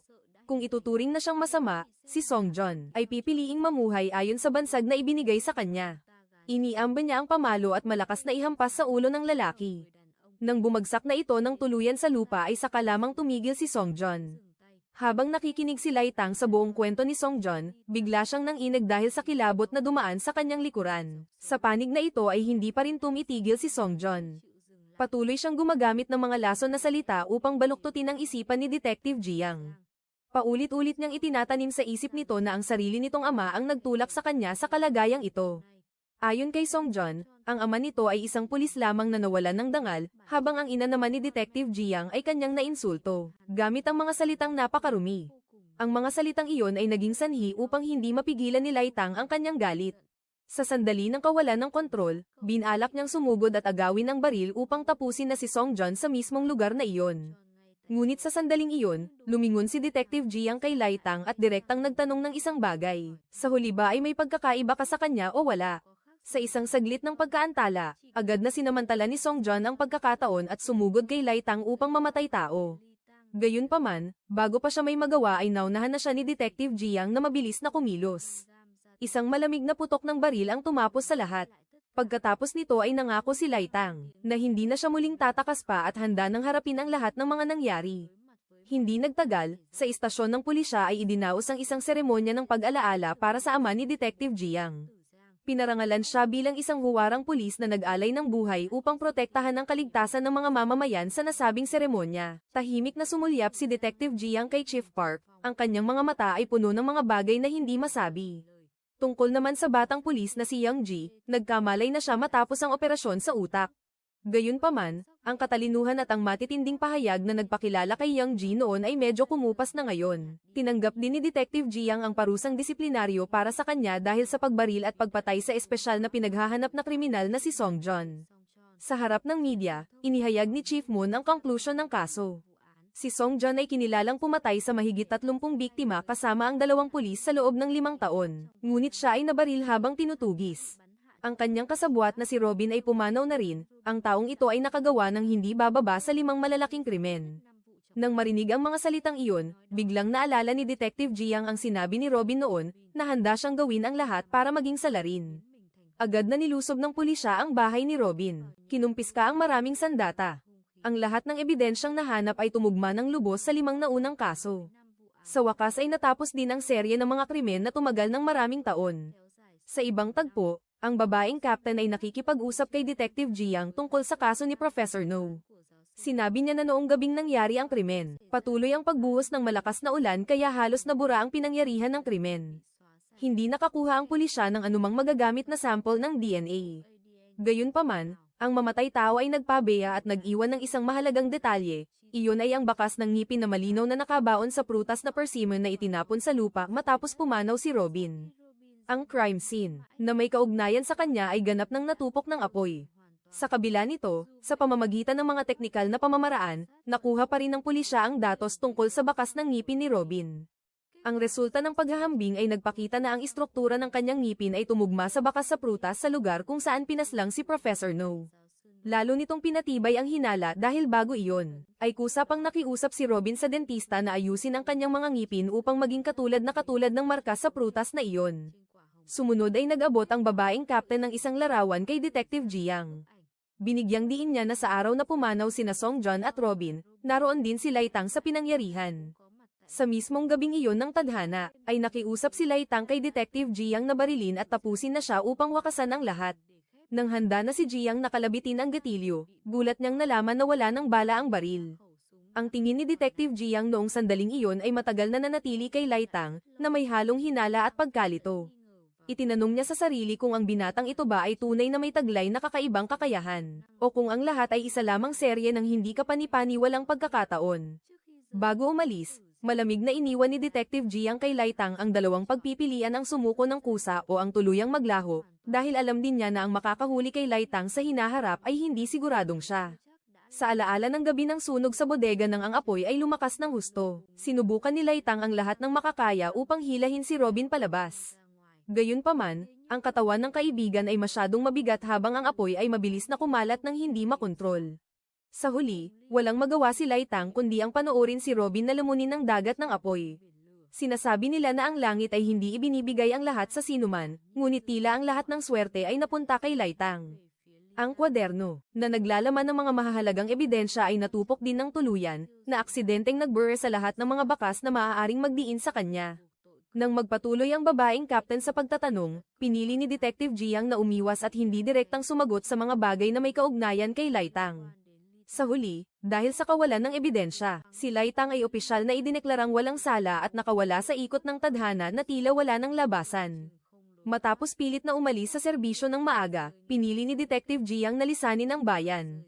Dinala niya ang kanyang pamilya sa ibang bansa upang manirahan at tamasahin ang bihirang tahimik na buhay matapos ang maraming taon ng pagharap sa mga krimen. Subalit sa banyagang lupain na iyon ay hindi inaasahang nakasalubong niya si Laitang, ang dating sospek na siya mismo ang nagmanman sa nakaraan. Pinili ni Laitang ang puok na ito bilang hantungan upang magsimulang muli. Namuhay siya ng tahimik, gumagawa ng mga simpleng trabahong manual para mabuhay. Regular siyang nagpapadala ng mga liham para sa kanyang pamilya, bilang paraan ng pagkapit sa ugnayan sa tinubuang bayan. Ang buhay ay tila lumiko na sa ibang landas, naging normal hanggang sa puntong nakababagot. Ngunit ang lihim ay hindi maaaring mabaon ng habang buhay. Isang araw, si Laitang ay nadakip sa isang pagsalakay laban sa mga ilegal na imigrante. Sa harap ni Laitang, hawak ng opisyal ng imigrasyon ang mga dokumento ng may pagdududa at hindi maitagong pagtataka. Nasa isang malinis na record na gaya nito, bakit niya pinili ang paraang patago sa halip na legal na imigrasyon? Ang tanong na iyon ay parang isang sampal na tumama sa kaisipan ni Laitang. Sa mismong araw na iyon, siya ay ipinatapon pabalik sa bansa, na tuluyang tumapos sa pangarap na takasan ang nakaraan. Sa parehong pagkakataon sa kanilang bayan, habang namimili si Detective Jiang sa supermarket, isang balita ang hindi sinasadyang nakarating sa kanya. Ang balita ay tungkol sa isang bagong malaking krimen na naganap. Ang biktima ay ang mismong tao na gumawa ng serye ng mga kaguluhan noong 3 taon na ang nakararaan. Ang kakaibang pagkakataong iyon ay agad na nagdulot ng hinala kay Jiang. Isang hindi mapalagay na pakiramdam ang unti-unting bumangon sa kanyang puso sa kanyang pagbabalik sa bayan. Si Laitang ay nagpagala-gala sa mga kalye na pamilyar ngunit tila banyaga. Ang bawat hakbang ay tila pinapabigat ng nakaraang hindi pa tuluyang natatapos. Sa sandaling iyon, isang di kilalang lalaki ang dumaan sa kanya sa gitna ng karamihan. Sa isang maikling sandali lamang, biglang nanigas ang likod ni Laitang. Ang pakiramdam ng takot sa isang pamilyar na tao noon ay biglang bumalik, bilang isang babala na ang mga pangyayaring nakapalibot sa kanya ay hindi pa pala natatapos. Ang pelikula para sa araw na ito ay dito na nagtatapos, salamat sa mga Ginoo at ginang na nanood. Dahil sa mga hinalang iyon, inutusan ni Detective Jiang ang mga kasamahan na magsagawa ng masusing investigasyon sa pinagmulan ni Morgan sapagkat may kutob siya na nakatagpo na niya ang lalaking ito sa kung saan. Noon pa. Noong gabing iyon, habang mag-isang nakaupo si Detective Jiang sa istasyon ng pulisya, nagmamadaling pumasok si Officer Park para mag-ulat ng mahalagang balita. Sa pamamagitan ng investigasyon, natuklasan ng pulisya na pinik ni Monjin ang lahat ng kanyang personal na dokumento mula sa edad hanggang sa pagkatao. Ang tunay niyang pagkakakilanlan ay si El Buin, isang kriminal na pinaghahanap mula pa noong 2009. Ang lahat ng mga pahiwatig sa sandaling ito ay nagtugma-tugma na parang ang batas ng karma ay sa wakas ay natagpuan na siya. Kasabay nito, habang naghahapunan si Laitang kasama si Donghan, biglang ibinalita sa telebisyon ang bagong impormasyon tungkol sa kaso sa maliit na eskinita ilang araw na ang nakalipas. Kinumpirma ng pulisya na ang pumanaw na tao ay si Monjin. Ang resulta ng pagsusuri ng ADN ay nagpakita na siya nga si El Buin, ang sospek sa likod ng serye ng pagpaslang noong 2009. Ayon sa record, si El Buin ay may personality disorder ngunit napakahusay sa pagmamanipula ng isip ng iba. Siya ay nagsisinungaling ng diretso at nagpapalit ng pagkatao na parang nagpapalit lang ng damit. Sa nakaraan, pinatay niya ang isang buong pamilya para lamang makuha ang pera sa insurance, habang nagsasagawa rin ng maraming pagpaslang sa iba at malamig na naglalaho ng mga katawan. Kinabukasan, lumabas si Laitang ng bahay na may mas magaan na pakiramdam. Ang inihayag ng pulisya ay nagpapakita na ang kaso ay tila walang kinalaman sa kanya. Sa pag-iisip na si Monjin ay talagang isang masamang tao, panyanatag ni Laitang ang sarili, na ang naging wakas nito ay nararapat lamang sa kanya. Subalit ang kapanatagang iyon ay mabilis na naglaho. Sa tirahan ng babaeng may suot na itim na salamin, natuklasan ang isang pamilyar na gamit, ang mismong martilyo na ginamit ni Laitang noong gabing maulan. Dahil walang alam sa pangyayaring ito, nagpatuloy si Laitang sa kanyang buhay ng normal. Nang sumunod na araw, bumili siya ng bagong telepono at pumunta sa convenience store upang mag-shift para sa kanyang kasamahan. Habang nagtatrabaho, biglang nakaharap ni Laitang ang babaeng nakaitim na salamin na pumasok upang bumili ng rolling paper. Mahinahon itong humingi kay Laitang ng 2 million won na cash. Iginiit ng babae, nakakakita pa raw siya at sadyang ipinakita ang sunog na mata na para bang sinusuri ang reaksyon ng binata. Sarkastiko niyang itinanong kung ano ang nararamdaman ni Laitang matapos magpadala ng isang tao sa kabilang mundo. Pagkatapos ay malamig niyang idineklara na dapat mabuo ang halagang iyon bago magbukas. Bago umalis ay nag-iwan pa siya ng mga salitang nagpataas ng balahibo ni Laitang. Sinabi niya na siguro ay wala na ring natitirang martilyo ang binata. Pagkatapos magsalita, ang babae kasama ang asong gabay ay tahimik na lumabas ng tindahan, habang naiwang tulala si Laitang ng 5 segundo sa umaapaw na takot. Sa cateranta ay mabilis na tumakbo si Laitang sa tindahan ng telepono upang isauli ang kakabili lang na unit, subalit malamig na umiling ang may-ari at sinabing natanggal na ang screen protector kaya hindi na ito matatanggap ng tindahan. Nagmamadali siyang naghanap ng mga part-time na trabaho sa internet pero ang natagpuan lang niya ay mga mapanlinlang na recruitment site. Dahil wala ng ibang paraan, napilitan si Laitang na lumapit sa manager ng convenience store upang humingi ng advance sa sweldo ngayong buwan. Direktang tumanggi ang manager at ikinwento na noong nakaraang taon ay nagpa-advance siya sa isang staff pero bigla itong naglaho, kaya mula noon ay hindi na siya nagbibigay ng penge. Matapos ang mahabang pakiusap hanggang sa mapatid ang boses, sa wakas ay nakakuha rin si Laitang ng halos 1 million won. Gayunpaman, ang halagang iyon ay napakalayo pa rin. Ang hiling ng babaeng nakaitim na salamin na nakasagad na sa pader. Umuwi si Laitang para kunin ang passbook na inipon ng kanyang ina sa loob ng maraming taon sa pag-asang ibili ng bahay ang anak. Nang walang pag-aalinlangan, dinala niya ang passbook sa bangko at niretiro ang lahat ng pera roon. Ang bag na naglalaman ng pera ay dinala ni Laitang sa kanyang shift noong gabing iyon. Sa buong oras ng pagbabantay sa counter, ang kanyang mga mata ay hindi humihiwalay sa pinto. Lagi siyang balisa sa paghihintay na lumitaw ang anino ng babaeng nakaitim na salamin. Hanggang sa hating gabi, pumasok ang manager sa tindahan at hindi sinasadyang naikwento na may nakita siyang isang babaeng napakakaiba. Akala niya ay butag ito ngunit naramdaman niya na parang nakatitig ito sa kanya ng matalim. Pagkarinig niyon, agad na tumakbo si Laitang sa labas. Sa ibabaw ng mesa sa harap ng tindahan, nakita niya ang isang pakete ng rolling paper at sa tabi nito ay isang pirasong papel na nagtatakda ng pagkikita sa ganap na alas 12 ng tanghali kinabukasan sa isang bahay na may asul na pinto. Kinabukasan, hinanap ni Laitang ang tirahang nasa papel. Binuksan ng babaeng nakaitim na salamin ang pinto at kalmadong ipinagtimpla siya ng kape. Casual niyang sinabi na galit siya sa sangkatauhan kaya madalas siyang gumagala sa gabi. Kasamaang palad, nasaksihan niya ang sandaling may isang taong natepok. Pagkatapos ay bigla niyang itinanong ng direkta kung si Laitang ba ang tumapos sa dalawang lalaking iyon o hindi. Mabilis na itinanggi ito ni Laitang at pagkatapos ay inilapag ang lahat ng pera sa mesa para mabilang niya. Ngunit hindi doon nagtapos, biglang nagbago ang tono ng babae at hiningi na bigyan siya ni Laitang ng kaparehong halaga buwan-buwan. Nang hindi maitago ni Laitang ang kanyang puot, inilabas niya ang martilyo at malamig na pinaratangan na si Laitang ang humila sa kanya upang maging kasabwat. Tinuya niya ito na walang sino mang mangangahas ng ganoon para lamang sa kakarampot na 2 million won. Sa huli, nagbigay ang babae ng malinaw na banta kung pagsapit ng katapusan ng buwan ay hindi mababayaran ni Laitang ang kulang. Ang kanyang lihim ay hindi kailanman mabaon sa limot. Sumabog ang matinding galit na nagdulot ng kawalan ng kontrol kay Laitang. Inagaw niya ang martilyo mula sa kamay ng babae at nang gagalaiting sinabi na magbibigay lamang siya ng saktong 2 million won at aalis dala ang bagay na ito. Pagkatapos magsalita, tumalikod si Laitang at naglakad papuntang pinto, ayaw nang manatili pa ng kahit isang segundo. Ngunit sa sandaling iyon, ang malamig na tinig sa likuran ay umalingaw-ngaw, na nagpatigil sa kanyang mga hakbang. Dahan-daang binanggit ng babae ang batch 18 ng IU University, at malinaw pang sinabi ang tungkol sa pagtatangka niyang sirain ang nalalapit na kasal ng kanyang ate. Hindi pa doon nagtapos, binanggit din niya ang kanyang ina na madalas magsimba ng may mapanuyang tono, na para bang ang buong buhay ni Lai. Ang buong buhay ni Laitang ay nasa kanyang mga kamay na. Natigilan si Laitang ng 5 segundo at mabilis na lumingon. Tinanggal ng babae ang kanyang itim na salamin upang ipakita ang mata na tuluyang nasira, na mukhang nakakatakot at nakakakilabot.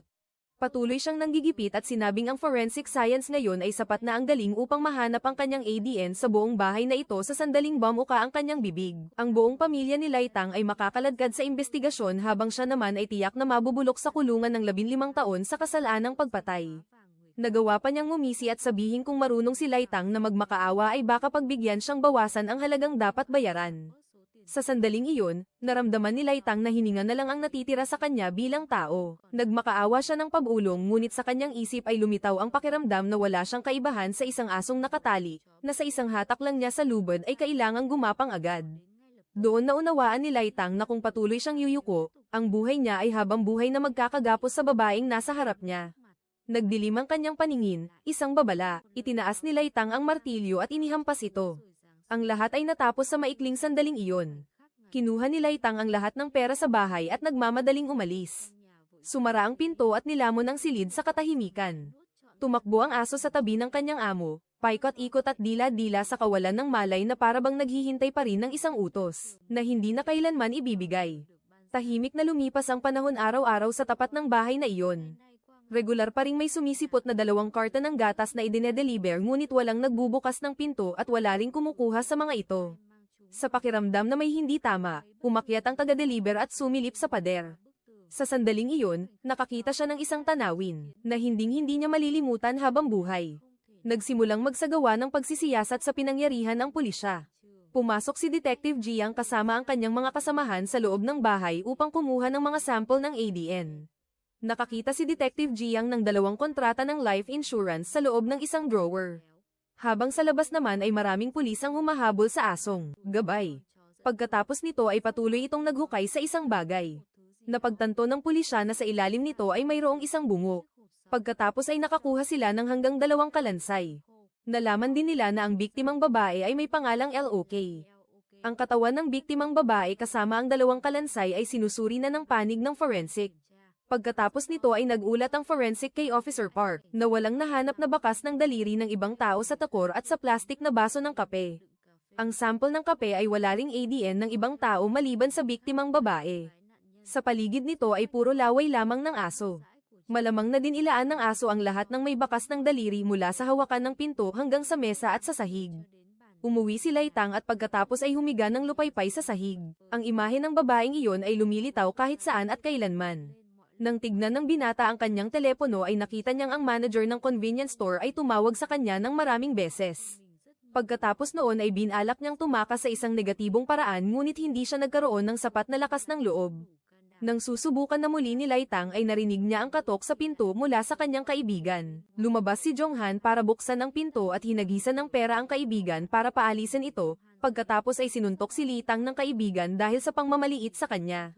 Inamin na rin ni Litang ngayon na ninakaw niya ang tablet nito noong high school sila, at sinabi ni Jonghan na alam na niya iyon pero nagpanggap siyang walang alam. Dahil nakitang naging mabuti na ang pakikitungo nito sa kanya pagkatapos nyun, hindi na rin niya alam kung masama o mabuti itong tao pero sinabing mamuhay na lang ito habang buhay bilang walang kwenta at gamitin ang perang iyon. Pagsapit ng gabi, inilalakad ni Police Officer Park ang guide dog sa isang medical center para sa check-up nang biglang may naamoy ang aso. Kaya malakas itong tumahol sa harap ng isang karaoke bar, at lumabas na mag-isang nakaupo si Litang sa loob ng bar na ito. Pagkatapos ay nakatanggap ang binata ng mensahe mula sa isang pulis na nagpabatid na kinasuhan siya ng manager ng convenience store dahil sa hindi pagbabayad, habang sa ibaba naman ay ang 2 estudyanteng dati nang hinuli ni Detective Jiang. Noong una ay nakatingin sa direksyon ni Police Officer Park at sa pagkakataong ito ay nagpasya silang gumanti. Isang lalaki ang may hawak ng bote ng alak at naglakad pero pinigilan ng kasama, ngunit sinaksak pa rin ng estudyanteng ito si Police Officer Park gamit ang basag na bote kaya sinamantala ng aso ang pagkakataon na tumakas. Tumakas din ang 2 lalaking estudyante at iniwan ng pulis. Nanatiling nakahiga si Park doon sa lupa. Lumabas si Litang mula sa karaoke bar at nabasa ang balita na ang bulag na babae ay pumanaw na habang natuklasang pinatay ang sariling mga magulang. Napagtanto ni Litang na ang 2 taong pinatay niya ay kapwa nararapat sa nangyari. Ngunit wala pang mahanap na ebidensya ang mga pulis. Talagang mas swerte pa ito kaysa sa manalo sa loto nang ang 2 siga ay naglakad sa isang madilim na eskinita at nakita si Litang na papalapit. Nang marinig ang 2 ito na patuloy na nanlalait at umiinsulto sa kanya, nagsimulang tumayo ang balahibo sa leeg ni Litang, isang pangyayaring naganap din noong akma niyang papatayin ang 2 nauna. Kinaumagahan, ang 2 ito ay nakahiga ng wala ng buhay sa isang bakanteng lote. Nagising si Litang at nakitang may mantsa ng ketchup ang kanyang mukha at may isang laryo na katabi ng martilyo kasama ang isang papel na may nakasulat na tawagan ako kung kailangan ng tulong. Dati, ang bulag na babaeng si Gayong ay isang rebeldeng anak na mahilig makisama sa masasamang barkada. Sa isang pagkakataon, habang nakaupo sa isang silid, kasama ang 3 kaibigan at maraming tangke ng gas sa tabi, hindi malaman kung bakit gumamit siya ng lighter para magsindi ng isang smoke device. Pagkatapos noon, nasunog ang silid na naging sanhi ng pagkabulag ng kanyang isang mata. Makalipas ang ilang panahon, binalak din ni Gayong na gamitin ang katulad na paraan laban sa kanyang mga magulang, ngunit biglang naamoy ng ina ang rastro ng gas. Would you like me to translate the next part of the story for you? Dahil masyadong matapang ang amoy kaya nagising ito, kaya naman nag-isip si Gayong ng ibang paraan para makuha ang napakalaking pera mula sa life insurance ng kanyang mga magulang. Pagkatapos noon ay pinili na lang niya ang hardin bilang himlayan para sa kanyang ama at ina. Nabasa ni Detective Jiang ang isang post mula sa isang taong nagpakilalang pinsan ni Gayong na patuloy na isinusumpa ang kanyang pinsan na kamamatay lang at nasa kabilang buhay na. Kaya naman agad na nagtungo si Detective Jiang kasama ang kanyang batang kasamahan sa isang pagawaan para hanapin ang babaeng iyon. Inamin ng babae na siya ang sumulat ng post, ipinakita niya sa dalawang detective ang peklat sa kanyang mukha at sinabing noong elementarya ay binuhusan siya ni Gayong ng mainit na tubig sa mukha dahil iyon ang tunay niyang ugali. Nagdahilan ito na pinakialaman ko ang kanyang mga gamit para saktan ako, at pagkatapos gawin iyon ay tumawa pa ito ng may katuwaan. Nakalabas na rin sa ospital si Police Officer Park matapos masaksak noong nakaraang gabi, pinaligiran siya ng mga kasamahan para batiin sa pagkakaligtas sa kamatayan. Pagkatapos ay dinala ng pulis na ito ang kanyang larawan at nakiusap sa kanyang boss na payagan siyang mag-early retirement dahil natatakot ang asawa ko na kung magpapatuloy ako bilang pulis ay baka iwan ko na siya balang araw. Magbubukas ako ng isang tindahan ng mga pagkaing hapon para mabuhay sa araw-araw.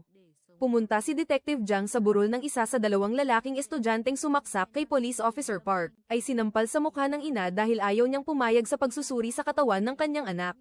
Pinagalitan niya ang mga pulis bilang mga walang kwenta dahil hindi pa rin nahuhuli ang may sala sa sinapit ng kanyang anak. Sumakay si Detective Jiang sa kotse at ikinwento sa kanyang batang kasamahan na ang anak nito ay dati ring isang salarin. Noong araw ay humawak ako ng isang kaso, na may isang batang babaeng nasa middle school na ang pangalan ay Kang Jisoo, palaging may hawak na kamera sa kanyang mga kamay. Ang batang si Jisoo ay naging target ng dalawang lalaking estudyanteng sina Kang at Lee. Isang gabi ay dinala nila si Jisoo sa isang madamong lugar para bastyusin ang bata na naging sanhi ng matinding trauma. Isang buwan ang lumipas, gumawa ang bata ng isang maling desisyon, ngunit ang ina kanina ay pumunta pa para manggulo sa burol. Patuloy niyang iginiit na si Jisoo ay kusa namang nagbigay sa kanyang anak. Pagkatapos noon ay hiniling niya sa ama ni Jisoo na makipag-ayos. May kumpiyansa pa siyang nagsalita ng masama tungkol kay Jisoo sa mismong burol nito na ikinagalit ng husto ng mga kamag-anak ng bata, ngunit hindi pa rin siya tumigil. At pagkatapos noon, nakatakas ang kanyang anak sa parusa dahil ito ay menor de edad pa, habang ang ama naman ni Jisoo ay kailangang mamuhay sa natitirang bahagi ng kanyang buhay sa sama ng loob. Pagkatapos nyon ay wala ng araw na hindi sila nakikipag-away at nagnanakaw. Kahit hindi pa ako ama, kung ako ang tatay ni Jisoo, matagal ko na silang pinapunta sa kabilang buhay. Would you like me to translate more of this story for you? Pagkarinig nito ay sinabi ng nakababatang si Youngjae na pupuntahan niya ang mga magulang ni Jisoo dahil posibleng ang ama ang gumanti sa dalawang binata para bigyang katarungan ang kanyang anak. Pumunta si Detective Jiang sa convenience store para imbestigahan ang huling pagpapakita ni Gayong doon, ngunit sinabi ng manager na ang camera sa tindahan ko ay 5 araw lang nagtatabi ng record bago mabura. Nang magtanong si Detective Jiang tungkol sa empleyadong si Litang, sinabi ng manager na kinuha nito ng maaga ang sweldo ko at tumakas na. Tila noong nakaraang gabi ay panay ang hinti nito sa bulag na babaeng iyon. Nagpa siya si Litang ngayon na mag-message sa taong may nickname na Only for Heroes at agad na naimbitahan sa isang secret chat group. Lahat ng mensahe sa grupong ito ay automatikong nabubura pagkalipas ng 3 segundo.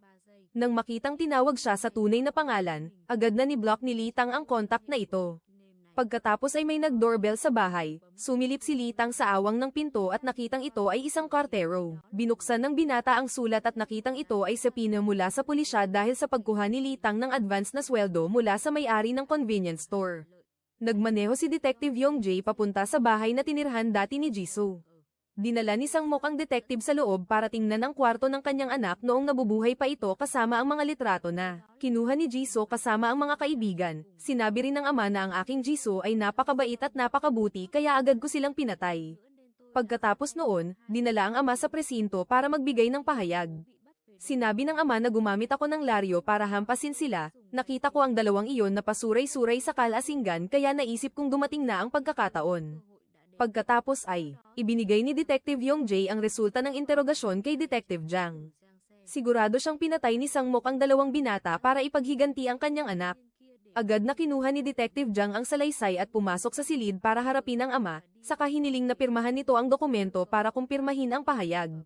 Pagkatapos ay inaya ni Detective Jiang ang ama sa labas, para mag-smoke device, pero sinabi nitong matagal na akong tumigil sa pag-roll ng papel. Biglang nagtanong ang detective na hindi mo sila pinatay, di ba? Dahil hindi ka gumagamit ng rolled paper pero ang biktima ay may bakas ng paso mula sa rolled paper, at hindi ka rin kaliwete. Agad na pinasama ng boss si Detective Jiang sa labas para mag-usap. Dito ay, pinagalitan ng boss si Detective Jiang dahil sinira niya ang lahat, gayong ang motibo ni Sang Mok ay napakamakatwiran. Ngunit iginiit ng detective na ang salarin ay gumamit ng kanang kamay para hampasin ang biktima. Sigurado siyang may itinatago ito kaya kailangan nating alamin ang dahilan. Habang si Litang naman ngayon ay nagpas siyang tumawag sa Criminal Investigation Department ng istasyon. Would you like me to translate the next scene for you? Pulis para sumuko. Hinanap ng pulis ang pangalan ni Litang at inakalang susuko siya dahil kaka-receive lang ng sapina, kaya pinapunta si Litang ng alas 9 ng gabi sa istasyon para makipagtulungan sa investigasyon. Naglagay ang binata ng pera sa dalawang sobra para ihanda ang pagbabayad sa kanyang ina at sa manager ng convenience store. Pagkatapos ay inilagay niya sa bag ang isang upos ng rolled paper kasama ang 2 piraso ng ebidensya na ginamit niya sa krimen.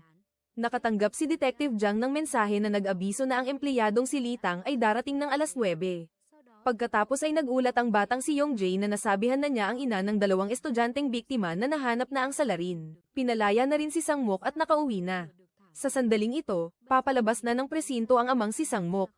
Ang katotohanan noong una ay nakatanggap ang ama ng isang kahon ng Larwang Hero Car pero nang buksan ito ay may matalas na kutsilyo sa loob. Noong gabing iyon, dala ang kutsilyong ito, sinundan ng ama ang 2 lalaking estudyanteng nambastos sa kanyang anak. Pagkatapos ay nakatanggap siya ng mensahe mula sa nickname na Only for Heroes na gawin lang ang pinag-ensayuhan dahil ako na ang bahala sa iba. Sa sandaling ito, nangangatog ang buong katawan ng ama kaya hindi siya nakakilos, pero nang tumingin siya ay wala na ang 2 estudyante roon. Bigla na lang, malakas na nabangga ng isang sasakyan ang ama. Si Detective Jiang at ang batang si Yong Jae. Tumakbo palabas at nakitang ang taong nasa loob ng sasakyan ay ang ina ng isa sa 2 lalaking estudyanteng pinatay. Pumunta si Litang sa isang ATM at nagdeposito ng pera para ibalik sa kanyang ina. Pagkalabas lang niya ay bigla siyang inagawan ng bag ng 2 lalaking nakamotor na naging sanhi ng kanyang pagkadapa. Ang 2 magnanakaw ay nagmaneho paakyat ng tulay, at matapos kunin ang pera sa natitirang sobra ay agad nilang itinapon ang bag sa ilog. Isinakay si Litang sa ambulansya at itinala rin ng mga pulis ang naganap na pagnanakaw. Sa ganitong paraan, ang lahat ng ebidensya para siya ay sumuko ay wala na ngayon. Pagkatapos ay dinala si Litang sa ospital kung saan ginagamot si Sang Mok. Patuloy na tinanong ni Detective Jiang ang amang ito kung balak mo bang kuhanin ang lahat ng sisi para sa totoong salarin, pero sinabi ng ama na ako mismo ang kumilos para pagbayarin ang 2 iyon dahil sa ginawa nila sa anak ko, at gaman ang loob ko sa bagay na iyon. Sinabi ni Detective Jiang na kung pagbabayaran man sila, dapat ay ginawa mo ito sa loob ng batas, pagkatapos ay umalis na ang detective. Binindahan ng nurse ang mga sugat ni Litang habang si Sang Mok naman ay inilabas ng nurse para makalanghap ng sariwang hangin. Pagkatapos ay nakatanggap muli siya ng mensahe mula sa nickname na Only for Heroes na rerespetuhin ko ang desisyon nyo, salamat po sa nakaraang panahon. Biglang nakita ng ama si Litang na papalabas kaya dahil ang pulis ay abala sa pagpindot sa telepono, nagpa siya ang ama na kontrolin ang wheelchair para sundan ang binata, pagkatapos ay natamba siya. Bumalik si Litang para mag-usap at hiniling ng ama sa binata na umalis na agad dahil may mga pulis dito. Tinanong ni Litang kung kayo ba ang nag-message sa Telegram, kayo ang nag-uwi sa akin noong gabing iyon di ba? Ang nakawan kanina ay gawa nyo rin ba? Sagot ng ama ay hindi iyon totoo pero sa Telegram ay ipaliliwanag sa iyo ang lahat. Umalis ka na, salamat sa iyo. Pagkatapos ay mabilis na bumaba si Litang sa hagdanan. Nang tumakbo ang binata sa ibaba ay nakita siya ni Detective Jiang. Agad itong tumawag sa investigation room para itanong kung dumating na si Litang para sumuko pero ang sagot ay hindi pa. Habang si Sang Mok ay bumalik sa kwarto sa ospital at muling pinanood ang video ng kanyang anak noong bata pa, nalaala niya ang hiling ng anak na itigil na ang pag-roll ng papel. Pagkatapos ay humawak ang ama ng isang dakot ng pampalasa sa kamay, isinubo ito, at bumagsak sa sahig. Ang totoo noong nakaraang gabi, nakita ng ama si Litang na nakikipag-away sa 2 estudyante, akmang gagamit si Litang ng laryo para umatake pero may sumugod sa kanya kaya kapwa sila nag-ulong sa bakanteng lote. Pagkatapos ay sunod-sunod na sinuntok ng lalaking ito si Litang. Pero naabot ng binata ang laryo at hinampas sa ulo ang lalaking ito. Nagising ang isa pa at sumugod pero napatumba rin ng laryo ni Litang. Pagkatapos ay tinapos niya ito at nawalan ng malay si Litang. Hinahabol ni Detective Jiang si Litang nang makatanggap siya ng tawag mula sa nurse sa ospital na nag-uulat sa kalagayan ni Sang Mok, kaya naman nakatakas si Litang. Tumakbo ang dalawang detective pabalik sa ospital at nakitang sumasailalim sa gastric lavage at emergency treatment si Sangmok. Binuksan ni Litang ang telegram at nakitang nabura na ang account na Only for Heroes. Dati, tinulungan ng ama na si Sangmok ang isang tao para ihatid si Litang pauwi matapos patayin ang dalawang estudyante. Bago iyon, ikinwento ni Sangmok sa misteryosong tao na pagkatapos ng nangyari, nagdusa pa ang anak ko ng 16 na oras sa ospital bago pumanaw. Gustong-gusto kong parusahan ang mga taong naglagay sa anak ko sa ganoong kalagayan. Nangako ang misteryosong tao na tutulungan ng ama, at ang taong ito ay may suot na damit na may simbolo ng superhero. Sumugod ang kapatid at mga magulang ni Litang sa inuupahang apartment pero hindi na siya nahanap doon, kundi isang sulat lamang na iniwan ng binata. Humihingi ng tawad si Litang sa kanyang mga magulang dahil sa pagiging bulakbol at sa maraming pagkakamali. Balak kong pumunta sa Canada ng tahimik at sana ay maunawaan niyo ako.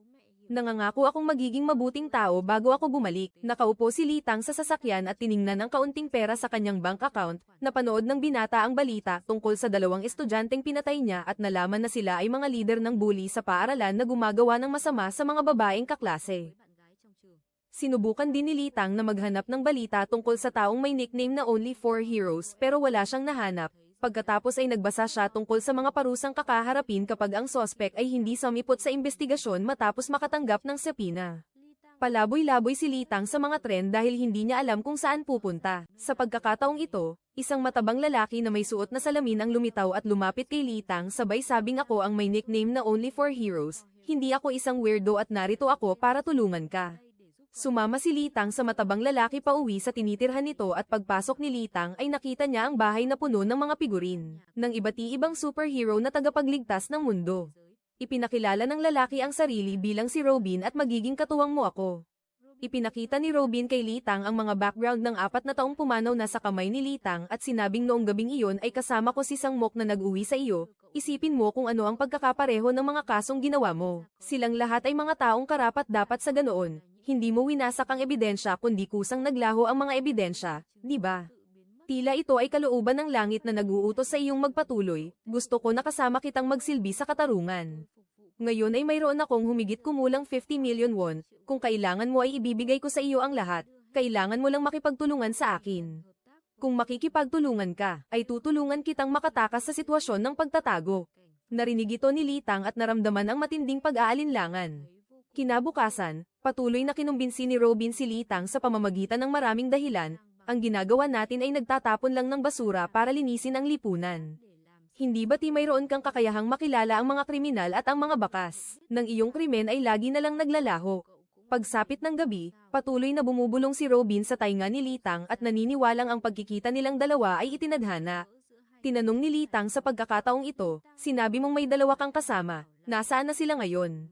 Sagot ni Robin, ang isa ay nakilala mo na, habang ang isa pa ay hindi na natin dapat pang makatagpo. Nang mahimbing na ang tulog ni Robin, pumasok si Litang at binuksan ang isang sikretong pinto sa loob kung saan maraming mga folder, dokumento, at pati cash kasama ang napakaraming uri ng mga armas. Kumuha si Litang ng isang taser device pagkatapos ay isinuot ang jacket at lumabas. Idinilat na rin ni Robin ang kanyang mga mata ngayon. Naglalakad si Litang sa kalsada wearing ang jacket na may nakasulat na Only for Heroes nang bigla siyang mabangga ng isang lalaking nakasuot na naging sanhi upang muling magising ang pagnanais ng binata na kumilos. Pagkatapos, natapos na ring makipag-inuman ng prosecutor na ito sa kanyang mga tauhan, binigyan niya ang mga tauhan ng credit card para makapagpatuloy sila sa second round habang ang prosecutor ay naunang umuwi ng mag-isa. Pagkatapos ay nagpanggap si Litang bilang isang driver at lumapit para ihatid pa uwi ang lasing na prosecutor na ito.